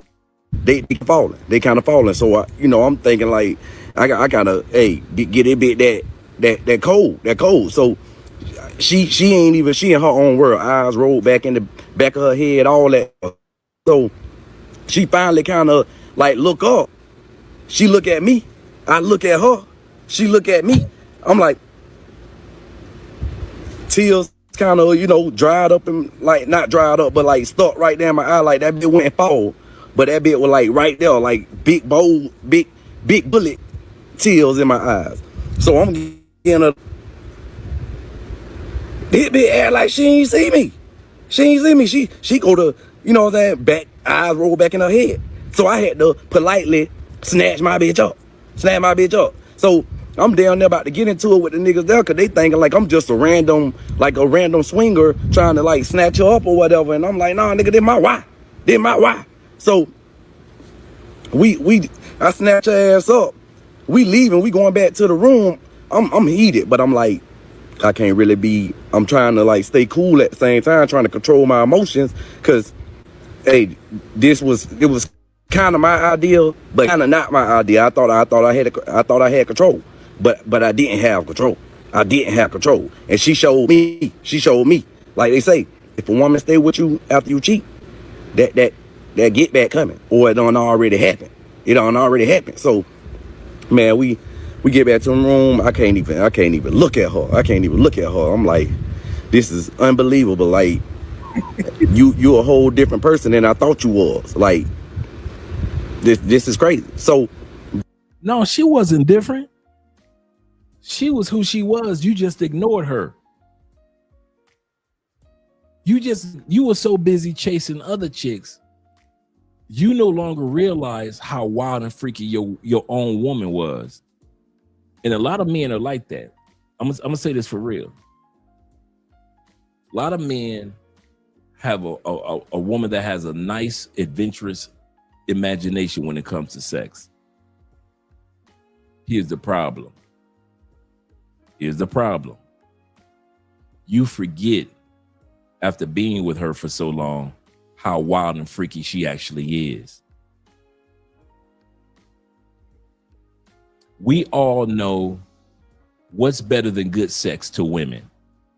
New sex, adventurous sex, right? You think she was gonna sit up there for an hour and a half and just let you just do what you said you were surfing, one to the next. You surfing. What was she supposed to do? Just stand around? All these handsome men that want her, she couldn't wait until you started surfing, so she could start surfing to the next room. And the position you saw her in was not the first position that she was in. He probably had her folded in 5 or 6 positions before you even discovered she was in the room. And then this how a fight would have started off. I'm gonna tell you something about this in the swinger world. You ready? It's a wonder he walked up out of there without getting his head bust open. Because you don't just say you want to be in the swinger world. Everybody enjoying themselves. The dude that was smashing your wife probably brought his wife or girlfriend for somebody else to smash. And then here you go, because you and your feelings, hey, dog, you got to get off my wife. It don't work like that. That's why swinger world is meticulous about who they bring in. A lot of them are meticulous about who they bring in because they know that a lot of you dudes, you think you can take it, but you ain't ready for it. You are not ready for it. That's the crazy part, man. It's a wonder they didn't smash his head. Because all these guys brought a girlfriend or a side piece or a wife for other dudes to smash. But then when somebody, and you smashing them, Here's a part. You wasn't standing around. I could see if you were standing around in a corner, a dude smashing your wife, and you like, okay, enough is enough. Okay, cool. But no, you surfing. You surfing through dudes' wives and girlfriends. But when it's time for somebody to surf through yours, you can't take it. And now you pulling dudes, grown men, off your woman. So now you dragging your woman, embarrassing her, embarrassing yourself. This is why you don't find as many men in swinger world as you do women. You will find a lot more women that are willing to share their man than men that are willing to share their woman. Why? Men are territorial by nature. Women are emotional and they're moved by their feelings. So if they feel comfortable with you smashing another chick, as long as they can feel good by getting smashed by another dude, they cool with it. But a lot of men, we ain't cool with it. And a lot of dudes who think they cool with it, you ain't. Just like this brother here. Just like this brother right here. He ain't cool with it. I wish you would. If I'm a minute and a half away from busting, you know when you get ready to bust, right? You're a man, you know your body. I wish you would tap me on my shoulder and I'm about a minute to 30 seconds away from busting a good one. And you talking about get off your wife. Bruh, you gonna be waiting in line, bruh. I'm gonna do like your wife did you. I'm gonna pretend like I don't see you. At least for the next 30 seconds. I'm gonna let this one out. I'm gonna let this is I got to have it, bro. I'm sorry. You gonna have to be mad. We can tussle after I bust. After I bust this one in your wife, bro, and take this condom off, we could tussle. But I ain't coming out your wife, not this last 30 seconds, bro. If this, you know them last 30 seconds when you really get that pounding in. When you really pounding it. And don't let your wife be a screamer. You think she was screaming while you were standing there behind me.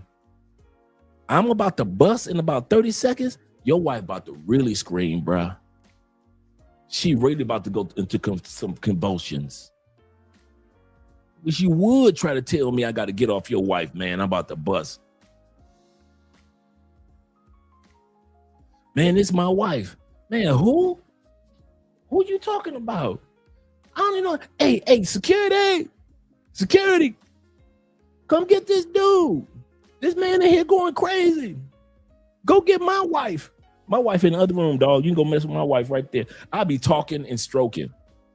I'll be talking and stroking, man. I'm telling you, my wife is right there, bro. Right there, back there, man. Look behind you, bro. Right there. I know you want her. I know. Ooh.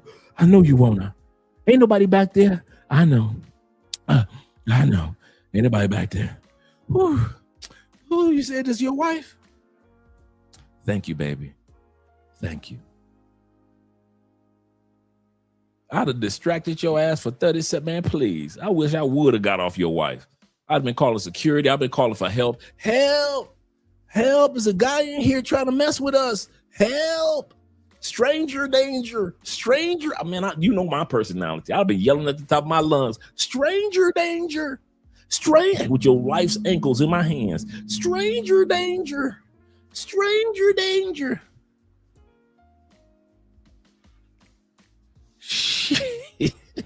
I'm serious, Dave. Stranger danger. I've been saying all type of shit. I'd have had people running into that room as witnesses. This crazy guy is behind me. I don't know who he is. He says this is his wife. I've been stroking her for the last 30 minutes. What is wrong with this guy? He's a weirdo. I'm still going. I'm talking all that mess, but I ain't Mr. Stroke. I ain't Mr. Stroke. Seriously. I'm telling y'all, bro. I wish I was lying. I wish I was lying, man. I know me. Ain't no way you about to come up behind me, tap me on my shoulder. Hey, bro, that's my wife, bro. Really? Man, she is the best. And she got a fat behind. And look at that pretty face. Look at that pretty face making all them ugly faces. Look at that pretty face making all those ugly faces. You know what today is, baby? It's National Make Ugly Face Day. Yes, it is. Oh, yes, it is. Hey, bro, I need you to get off my wife. Bro, what are you talking? Stranger danger, security, help, help. Man, I've been yelling at the top of my lungs. Help, help, policia, policia. Wish I would. Just stop. Oh, okay, dog. Okay, my bad, dog. And now you get in the car, your wife looking at you like a little punk. You done cheated on her. She done forgave you. Every time you cheated, she forgave you.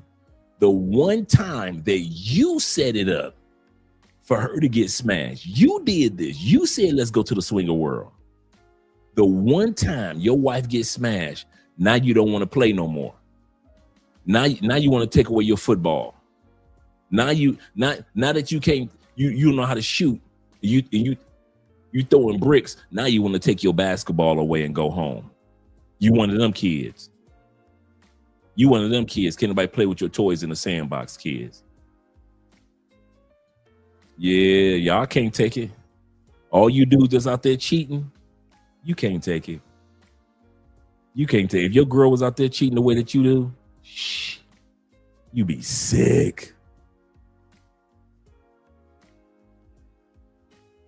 Boom, we leave the next day. We supposed to stay the whole weekend. We leave the next day. Around home. So I can't even look at her the same. Like, damn near think about calling it quits, but we had to get some therapy and all that though. They had to go to therapy. They didn't have to go to therapy when he was out there in them streets. You notice that? But when she was getting her back pulverized and she was enjoying every stroke, and love you the right way stroke with love and tenderness, getting a Johnny Gill on. Now they need therapy. When he was cheating, they didn't need therapy. When she got smashed, now they need therapy. Now he's not the generational cheater no more. AMSM said this: fellas, always remember, you can't out petty a woman. That is so true. And most important, you can't out blank a woman, whatever it might be. Seriously. Shout out to you with the $5 love. You're absolutely correct. Yeah, that's what I was thinking, Jay. He has to go to therapy. She was good. She's sitting up there in therapy on her cell phone. Huh? What? What you say? Oh, no, I had a good time. It was wonderful. I'm thinking about going back.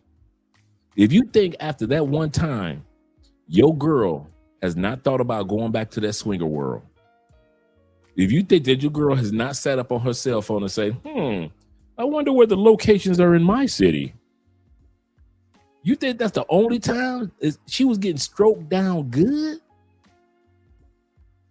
Your girl, think about it. Your girl was sitting around thinking, now I see why he was cheating. I did not know it was good like this in the streets. I forgot how good the streets were. Kind of like Offset, right? Offset and Cardi B. Cardi B was trying her best to be faithful. Offset kept smashing chicks. And then Stephon Diggs ran up in the Cardi B. Offset was sick. I want a divorce. Oh, now you want a divorce. Now you want a divorce. When you was running up in all the chicks and Cardi B kept being embarrassed and forgiving you, you was cool. But soon as Stephon Diggs started running deep off in Cardi B, now y'all talking about divorce. Boy, y'all men, boy, y'all funny style. Y'all funny style, man. Ain't no fun when the rappers got a gun. Yeah, you can't out smash them. Yep.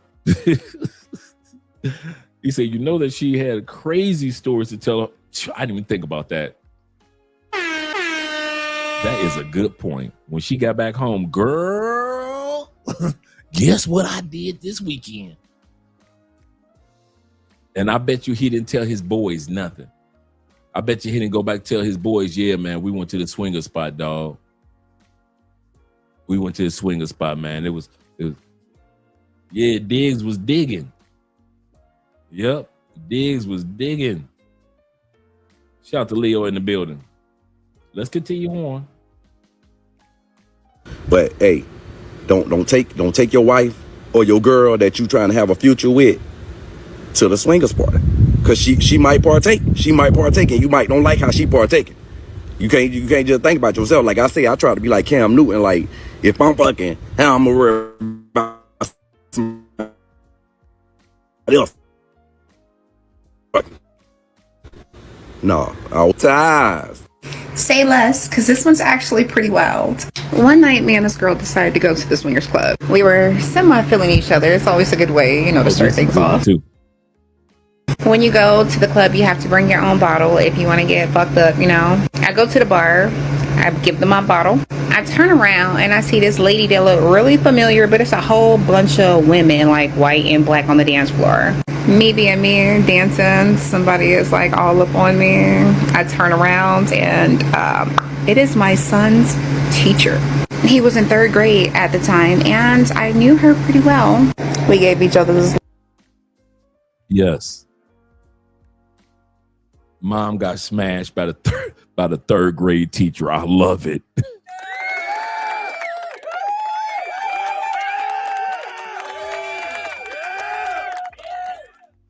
Two females, one child. That's a mini series right there. And the teacher was a female. Oh, yes. Let's bring that beat back for you, gentlemen. Let's bring that beat back for you. Take your wife or your girl that you trying to have a future with to the swingers party, cause she might partake. She might partake, and you might don't like how she partaking. You can't just think about yourself. Like I say, I try to be like Cam Newton. Like if I'm fucking, how I'm gonna worry about somebody else fucking? No, I was worried, and I was devastated and traumatized. Say less, because this one's actually pretty wild. One night, me and this girl decided to go to the swingers club. We were semi-feeling each other. It's always a good way, to start things off. When you go to the club, you have to bring your own bottle if you want to get fucked up, I go to the bar. I give them my bottle. I turn around and I see this lady that look really familiar, but it's a whole bunch of women, like white and black, on the dance floor. Me being me, dancing, somebody is like all up on me. I turn around and it is my son's teacher. He was in 3rd grade at the time, and I knew her pretty well. We gave each other this look like, what are you doing here, kind of? Apparently it was teacher's night, and she was a local swinger. I would have never guessed. She was pretty boing. She was bad. Look, I'm no hater. Long story short, we snuck up to the bathroom together. I was pinned to the wall. She was like, I don't want them to find out. Call me when you leave. I heard the little star on people's houses means they into it. See, I ain't heard that one. Yeah, I ain't know that. But now, back to the old thing. How old? Because I like older dudes. On my cruise, I'm not gonna lie, I think they did this on purpose. It had to be an application. It was a Florida.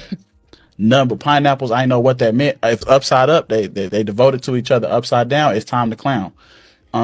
Went to a comedy show. He said, how many of y'all swinging? And when I tell you, one whole section just yelling out, woo, come to my room. Maybe like 437. And they all ugly. And they old. Like, not like my grandma age, but pretty close. So they broke up. They're getting divorced. And I think we saw that one. Kofa says this. Shout out to Kofa with the $5 love. Kofa says this. He say, mind you, these are the same women giving the men in their lives straight smoke. Complain about the men. Yep. People wonder why The red pill exists. Absolutely correct. And Zay says this. He said, I had this conversation the day or today, or the other day. No one gets to step out but me. Or we can separate and no more relationship or benefits of my resources. Absolutely correct. I'll never pay for or trust contaminated coochie. I ain't mad at you. That's for real. That is for real. And a lot of dudes don't have that conversation. That's why everything falls apart. But in that brother's case, he was the one that set it all up. Yep, taking your wife to a swingers club. Yeah, great idea. All the side chicks and 304s, and he had to take his wife. Right. He could have picked all the chicks that he was creeping with. He could have picked any of the chicks that he was creeping with. Who does he pick? Wifey.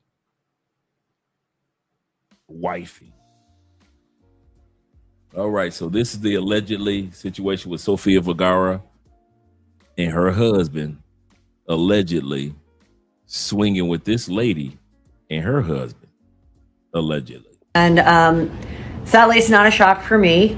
And I want to just come forth right now because a tabloid just called me and they're threatening to tell the story that I obviously have known for a long time. And so I'm just going to be honest with you guys. Here's the juicy scoop. So here I am with Joe, and we've hung out. We know each other, whatever. It's been going on for a while. So, and then there's this. And then there's this. That's my husband, Peter, and Sophia. And before the rumors start of swinging or whatever, or that this is the reason that she and Joe broke up, I'm going to let them tell that story, and I'm going to keep their privacy. Let's just keep it all private and keep my privacy too. A Houston swingers club has been exposed by a wife who was never invited to the club. Instead, her husband was going to this thing with a bunch of his people from work. She discovered this at one. All right, here we go again, Houston.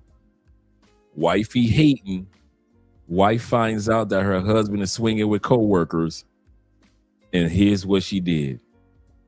One of his work parties where one of his female coworkers, his work wife, described his special freckle. Now, this is a man who only has a freckle on his man part, so the wife knew that this was the cannoli in the Carmine. So she snatches her husband's phone out of his hand while he's making a business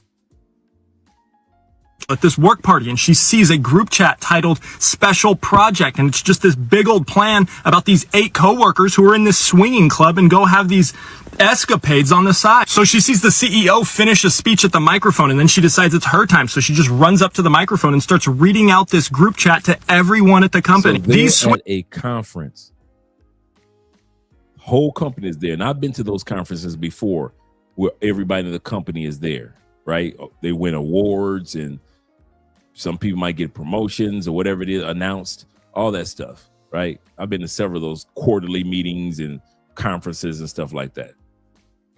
When the CEO gets off the microphone, she runs to the microphone with a list of the coworkers, including herself, and starts running off the names. Hell has no fury like a woman scorned. Translate, there is not a flame in hell that is hotter than a pissed off woman. On his man part, so the wife knew that this was the cannoli in the Carmine. So she snatches her husband's phone out of his hand while he's making a business deal at this work party, and she sees a group chat titled Special Project, and it's just this big old plan about these 8 coworkers who are in this swinging club and go have these escapades on the side. So she sees the CEO finish a speech at the microphone, and then she decides it's her time. So she just runs up to the microphone and starts reading out this group chat to everyone at the company. These swingers may have swung their last swung as they were escorted out of the party and fired by the security staff. Even though she doesn't know anything about computer programming, the CEO has offered to hire this now ex-wife so that she can have money to fund a legal defense and get the largest divorce settlement from this guy possible. Because the system functions that way in this place, you simply specify your preference. Now this is Medellin. And they even have a radio to make calls. Downstairs, the doorman reaches out to her, ensuring a smooth process. It's truly an ingenious setup, simplifying the experience of meeting a girl, leading a happy life. She arrived, and I found everything superb. Her polite manners and the deliberate pace of her speech impressed me greatly. I asked her numerous questions to engage further. He mentioned that the subject of couples outings has gained widespread popularity and continues to attract attention. Bitches, it's story time. And you're going to want to listen to this. Why? Because it's about mama. It's about my mama. My mama has been trying to find her death buddy. So she's going online and she's doing the online dating thing. Mama looking for a husband. She said her mama looking for a death buddy. With this guy, they're both in IT. That seems like a positive thing. My mom's very analytical, so she needs somebody that can match her energy. So that being said, mama goes online, meets this guy, everything's going great. They go on a date, they go to a very high-end restaurant. Perfect. They're having great conversation, great everything. Their chemistry is vibing. They're having a couple of drinks. Then they go into the entrees. Everything's getting better and better. My mama in her mind is like, oh my God, he knows the sign of a stroke. He knows the sign of a heart attack. He'll be my death buddy. This works. He also knows computers. This is amazing. So she's enjoying the shit out of her time. They get done with their entrees, they go on to dessert. They order dessert, they're having a good time. Then all of a sudden, this lady comes up. And this lady looks at him dead in the eye and says, all happy like, she goes, hey, so did she agree? And my mom's like, agree to what? And she's like, we want you to be our plaything. And my mom's like, what the fuck? What the fuck are you talking about? So then she goes, well, you're super smart, which he loves, and you're super cute, which I love. So we want you to be our girlfriend. And we were just waiting for the right time to introduce me and talk to you about this. And I was hoping he would do that before I came up to you, but apparently that didn't happen. My mom was like, no, abso-fucking-lutely not. She got so mad because, one, she is strictly monogamous. She is not into that sharing shit. She is not into none of that shit. She ain't no swinger. She ain't a part of the swinger community. She wants a death buddy for her and herself only. So, she politely grabs the dessert and was like, y'all need to tell people before y'all do this bait and switch thing. You need to talk to people because I wouldn't waste my motherfucking time. So she leaves fuming, obviously. So that's the story. And I like, people have been messaging me their date stories, and I just thought I would kick it off with my mama's. I got another one coming that's really fucking good. But send me your worst date story. It could be online, it could be not. But what was your worst date story? What are these people doing out here? It could be boys, girls, anything. Theys, the she's, the thems. Tell me. Her voice is irritating. Shout out to my man MAB in the building. MAB says, salute OG Dre. He said, in the chat, he said, I was looking forward to this one. I'll check it out on the replay. Shout out to the replay crew. Much love, everybody. Much love to you, brother. And much success to you in all your endeavors. Appreciate you, brother. I say yes, but what exactly do you mean? 9 out of 10 women experience this at some stage in their lives. Have you thought about it, or has it crossed your mind? What would it feel like? Being with another woman. She said, this is a young lady here in Colombia. All the Latin ones that we've been looking at are here in Colombia. She said 9 out of 10 women have experienced this in their lives of wanting to be with a lady. I mean, kiss her so tenderly. Many thoughts. But what steps would follow from there then? Yes. Maybe they're not capable. Maybe there are others that. Yes, there is so much curiosity, so much thought of knowing. What would it be like? That they're already taking him into action? But Yes. I say not everyone. Tell me why I feel like I just seen a group of at a restaurant. But I don't know. I want y'all to tell me after I tell y'all what I just saw. All right, so I pull up to the restaurant. As I'm about to get out the car, I see a couple to the right of me, like kind of across. And I don't know if they're trying to lock their car, they're trying to unlock their car. They're doing something to fidget in with the car. So I walk in the restaurant. I see a group of people at a table, and then I go straight to the worker. I ask for the worker for my order. They tell me I got to wait a few minutes, so I sit down at the chair. A few minutes after I sit down in the chair, the couple walks in. So I would say it's about like 5 people sitting at the table and a couple walks in. That makes 7 people total. Cool. So as the couple walks in, the group of people, greets them, stands up. Hi, how you doing? Da, da, da, da. So the woman that walks in with her husband, she walks straight over to a guy. She kisses the guy. He squeezes her butt. So now I'm looking like, did I just see what I just saw? So now after I see that, I'm like, did she just kiss another man? So now I'm in my head, I'm like, yo, I'm sorry. I swore the person she walked in with was her husband. That might be her brother. But then I'm thinking, why would she show up with her brother but meet her husband at the restaurant? I don't know. So I kind of just ignore, my business because it's not my business, right? So then I see another girl. So the girl that was already there, she's greeting the lady, and she's like, oh my gosh, you look so pretty, your dress is nice, let me go say hi to your husband. So she walks over to the husband. So now I'm like, she just said, let me go say hi. So that is your husband. So she walks over to the husband, gives the husband a hug, and he slides his hand down her back and kind of like gropes her butt.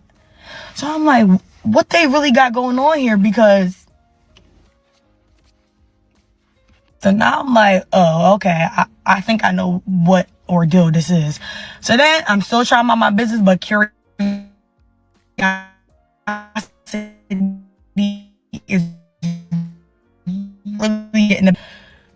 So over there, and I see that they start sitting down, and the woman don't sit next to her husband. She sits next to the guy that she just walked in and kissed. So now I'm like, okay, so the seating arrangement is the guy she kissed, the lady, another guy. Across from the guy is the girl that said, let me say hi to your husband, is her. Then it's the husband, another girl, and another guy. And across from him is the empty seat. So think of the order as guy, empty seat, guy, girl, guy. Across from that is girl, guy, girl, guy. So now I'm like, okay. Still trying my business, but of course I'm waiting for my food. I got nothing better to do. So I look over again. And when I look over, the guy that she's sitting next, remember how I said the girl's sitting next to the guy that she kissed? He's got his arm around her chair, cradling her back with his thumb. She's rubbing his leg with her hand. And the husband's sitting right across from her. And I'm like, okay, I think I know what's going on here. And I think this is a situation where I need to mind my business. So I'm going to go ahead and mind my business. But I just couldn't believe what I saw. Like, I'm just like, what? So then another girl at the table was like, so, oh my gosh, so you guys met each other, okay. So I'm like, okay, so you all don't know each other, but some of you guys do. So either they swinging on a swing or open relationship. I don't know, y'all. So what y'all think? Do y'all think it's that, or y'all think is...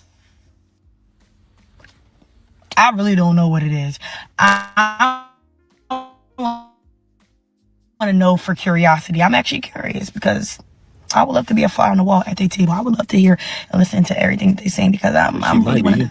And it's so interesting. Might be interested before we hear the next brother's story of swinger exploitation.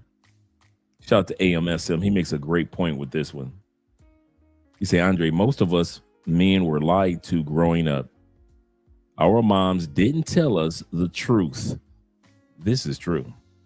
But what's the truth about? Truth about women and female nature. But they can't because it would expose them. Absolutely correct.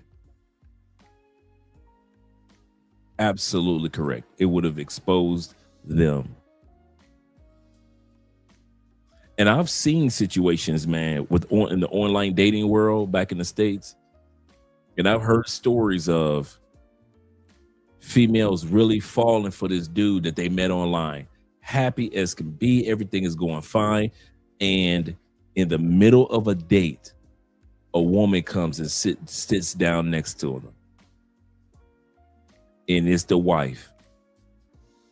And they are recruiting the woman. I know people that's happened to. I kid you not, that people had tried to recruit. That's one thing about swingers, man. Couples, they on recruit mode all the time. All the time.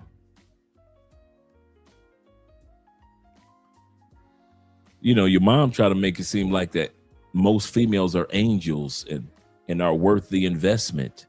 And if you work real hard and pray real hard, you get a great one. Not telling us the truth about female nature. Everybody knows the truth about male nature, but nobody tells us about the sex drive, the fantasies, the desires of women, because they try to create this halo image about women throughout human history. And women was out there being just as raunchy as men, but nobody wants to talk about that. They always want to make us seem like we can be the ones that's out there being carnivorous, and women can't. But the truth is, women are far worse than what we are. And we have yet to even accept that. Let's continue on with the last story. Story time. Shorty was taking the wee and she got left on the other side of the state. It's your boy Youngstar 63 Fat Jar at the DJ. I need you to like, comment, follow, share, and get into this, because trust me, you gonna want to get into this. Don't be taking the wee and get left. All right, so I'm in Orlando, right? I ain't gonna tell you who I'm with. Just know I'm down here doing some pineapple shit. You be on the internet because y'all be on TikTok and you know what upside down pineapple shit is. And I'm having a whole lot of fun doing it. But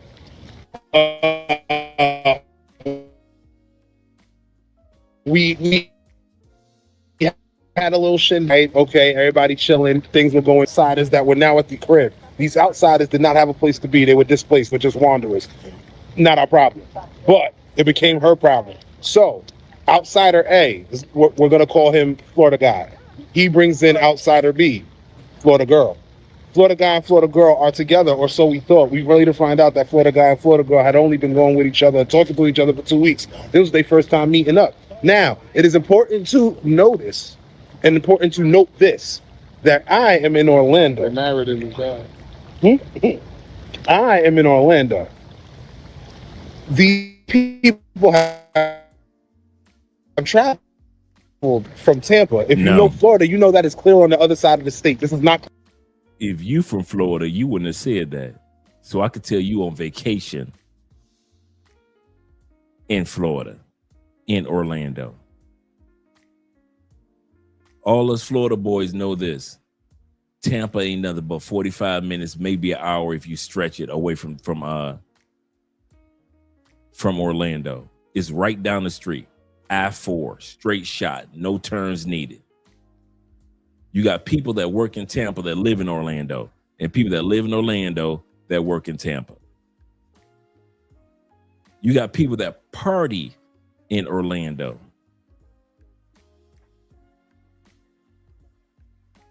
I told this story before, since we're talking about I make a call, but I dial the wrong number. I dial this business. I'm thinking I'm calling my bank, but I call another business. But the person on the other end's got a beautiful voice, just beautiful voice. I start being flirtatious. Wrong number. I start being flirtatious. And then maybe a minute or two afterwards, because I know she at work, I said, I need you to do me a favor, call this number back which you see on your screen right now. Call me back at this time tomorrow. She calls me back. We start chopping it up on her lunch break, because she writes the number down. She doesn't call me back from her desk. She called me back from her own phone. Come to find out she's in Orlando from Tampa. I don't know what this woman looks like. All I know is I like the voice. I'm hoping it's some fineness connected to it. We chopping it up. I said, I'm coming to Orlando this weekend. I'm trying to see you. She said, okay, cool. Now, anybody that knows Orlando is little Puerto Rico, especially in Kissimmee, right there where Disney is, where Mickey Mouse is. You ain't got nothing but Latin people all around that area, right? So I said, where you stay at? She said, Kissimmee. I was like, oh, she's okay. The voice, the little accent. Okay, she might be a Puerto Rican. Okay, cool. I said, what you up to? She said, nothing. She said, I'm coming to see you. I said, okay, I'm in so-and-so hotel. She said, okay, cool. I'm on my way. Bruh.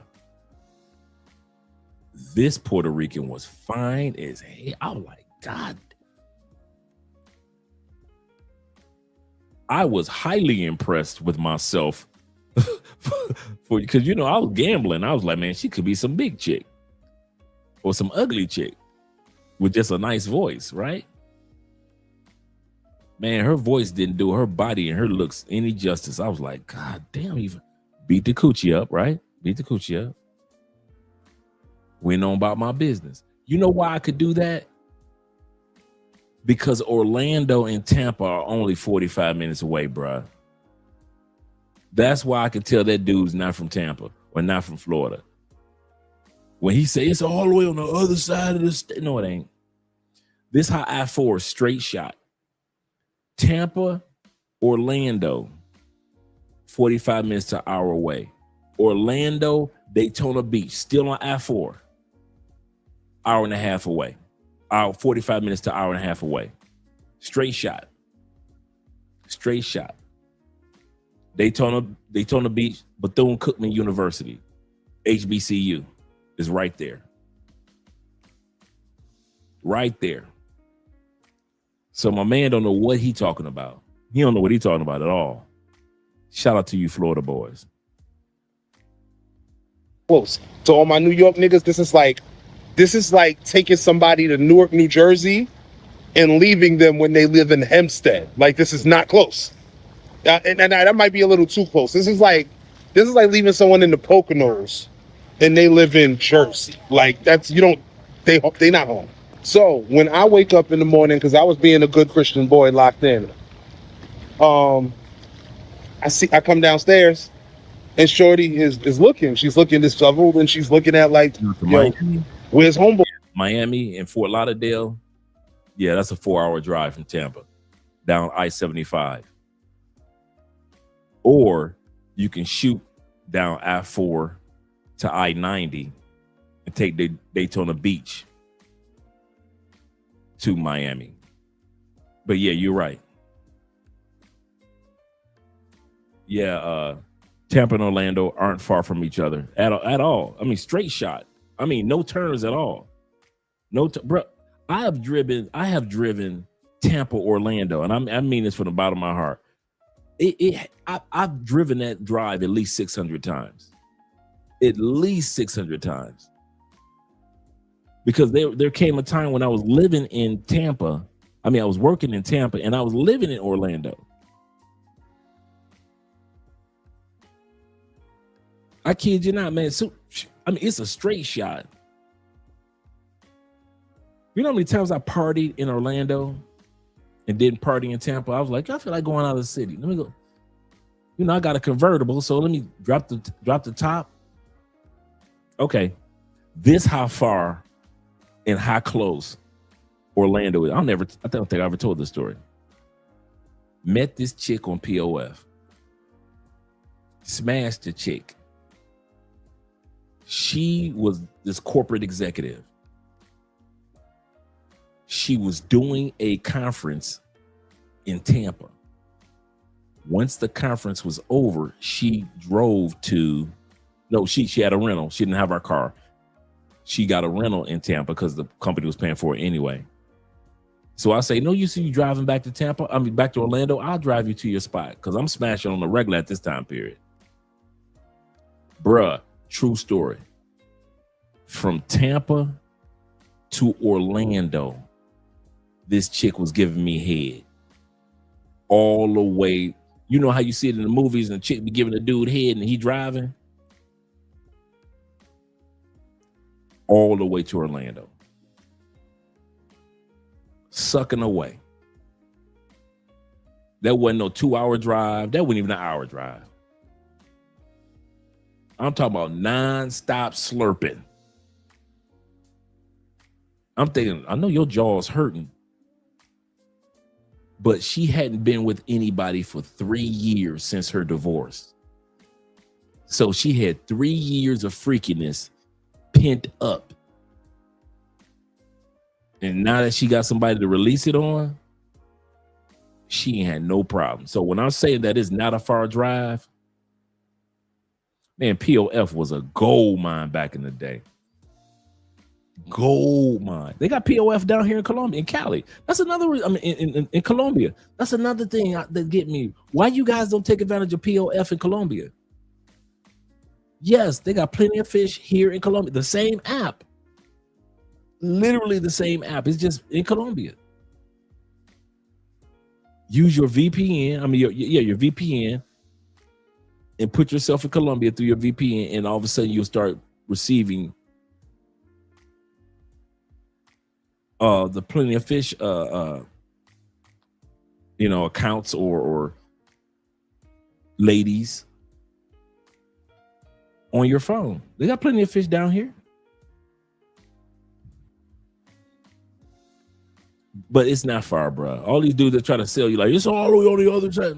That's a lie. Orlando is in the middle of the state. Tampa is on the other end. Now, if he had said driving to Clearwater, okay, cool. To Clearwater Beach on the other side of Tampa, okay, cool. Or St. Pete on the other side of St. Petersburg on the other side of Tampa, okay, cool. I got you. But Tampa, man, you right there.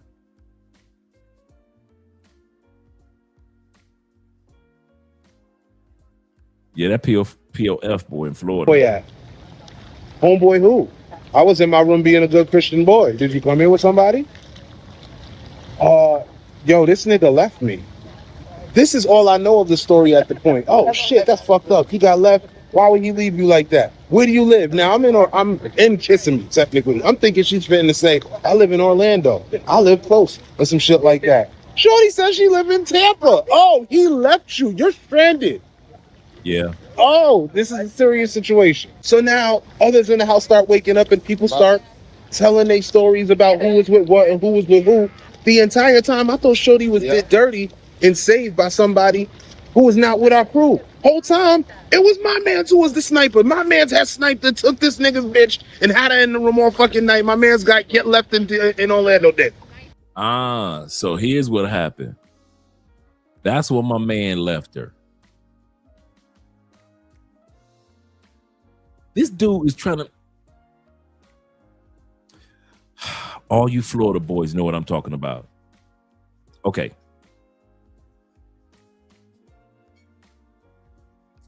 Tampa, Orlando, Kissimmee, where they are right now in Disney, is closer than Orlando. It's like right here. This is how it's set up. If you're driving I-4, Tampa, Lakeland, Kissimmee, Orlando. These are two little small towns, Lakeland and Kissimmee, where Disney is. So they're not even in Orlando. They're even closer to Tampa in Kissimmee. Now, with the story, my man and the female come from Tampa. They drive down from Tampa based off of what the brother just said. They get it. They go to the swinger spot. My man getting his feelings just like y'all do when he see his girl getting smashed. He get in the car and he leaves the chick. Chick wakes up the next morning. Come to find out, the guy that was beating up her coochie was the New York dude friend. The New York dude's friend was beating up the coochie that got the other dude hot. Like that. Shorty says she live in Tampa. Oh, he left you. You're stranded.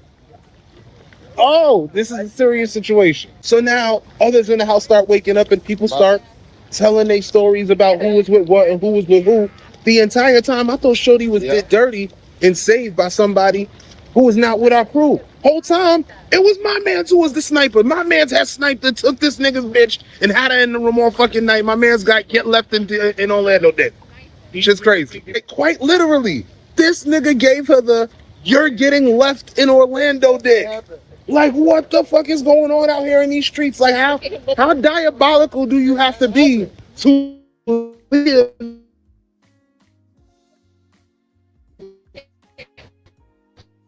Leave a human 2 hours away was giving it out too, and she was in there getting the New York tallywhacker, and you tight. You can't take these New York niggas nowhere. Shout out to that brother, man. You can't take them New York dudes nowhere. Shout out to you New Yorkers, man. Oh, man, this was a good episode. This was a good, fun episode. I told you guys, bring your popcorn today, the big bowl of popcorn, because we're going to have some fun. I hope you guys have a great, great day. A great evening. And when it comes to the swinger world, guys, it is nothing to play with when you're a man. Women can understand and take it and not get into their feelings about it. But most men, we can't. Most men cannot take it when it comes to swinger world. So be careful out there. Don't take somebody to the swinger world that you care about. He say, Dre, I'm gonna have to email you over this send me an email. Any of you guys interested in the clips that we just looked at, shoot me an email. I will send you this particular episode and I won't delete it. Okay. So I'm not talking about the parts that I'm speaking on that you hear my voice. I'm talking about the segment where the clips are that we've been looking at all night. If you are interested in getting that, you're a content creator, you want to use it, just shoot me an email. And I'll get that over to you as soon as possible. He said, hey, Andre, the Cologne episode this month. Yeah, we're doing the Cologne episode this month. Absolutely. Yes, we are, gentlemen. Yes, we are. Yes, we are. Let's do some outros real quick. Let's do some outros. Shout out to all you guys. I'll be seeing you guys again tomorrow night.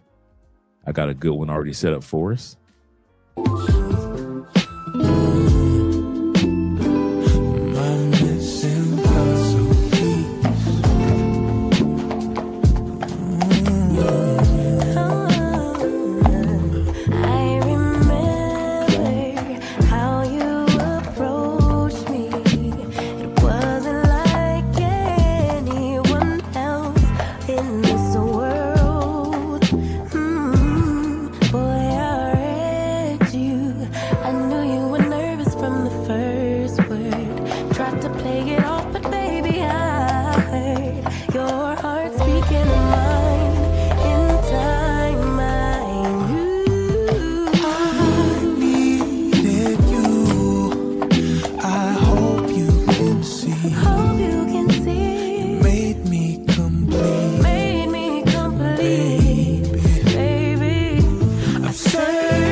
cherish you, no matter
You got me overthinking. Yeah, where we could be.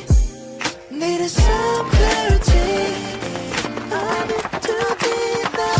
Into a picture. Fantasies, just you and me. Like it's meant to be. Can't you see, baby? You got me overthinking. You come closer to my body. A delicate touch of instinct. Moving slow, but my heart's racing. Yeah. Your fingers sliding down my chest. What do you want from me? Lately it's been nothing but a mystery. Curiosity has got me wondering if this'll be alright. I want you in my life for more than the night. You got me overthinking. Yeah, where we could be. Needed some clarity. I'm in too deep now. Into a picture. Fantasies, just you and me. Like it's meant to be. Can't you see, baby? You got me overthinking. Yeah, you got me overthinking. You got me overthinking. You got me overthinking. Yeah, you got me overthinking. You got me overthinking. Okay. Yeah. Logically, it don't make sense to me. I don't see what you see. For making me wait to call you my lady. Making me contemplate, trying to calculate what your signs state. Tell me why hesitate. Why you keeping me at bay? Don't wanna be in the gray. Baby, I really love your curves, but I need my answer straight. Do you want from me? Lately it's been nothing but a mystery. Curiosity has got me wondering if this'll be alright. I want you in my life more than just a night.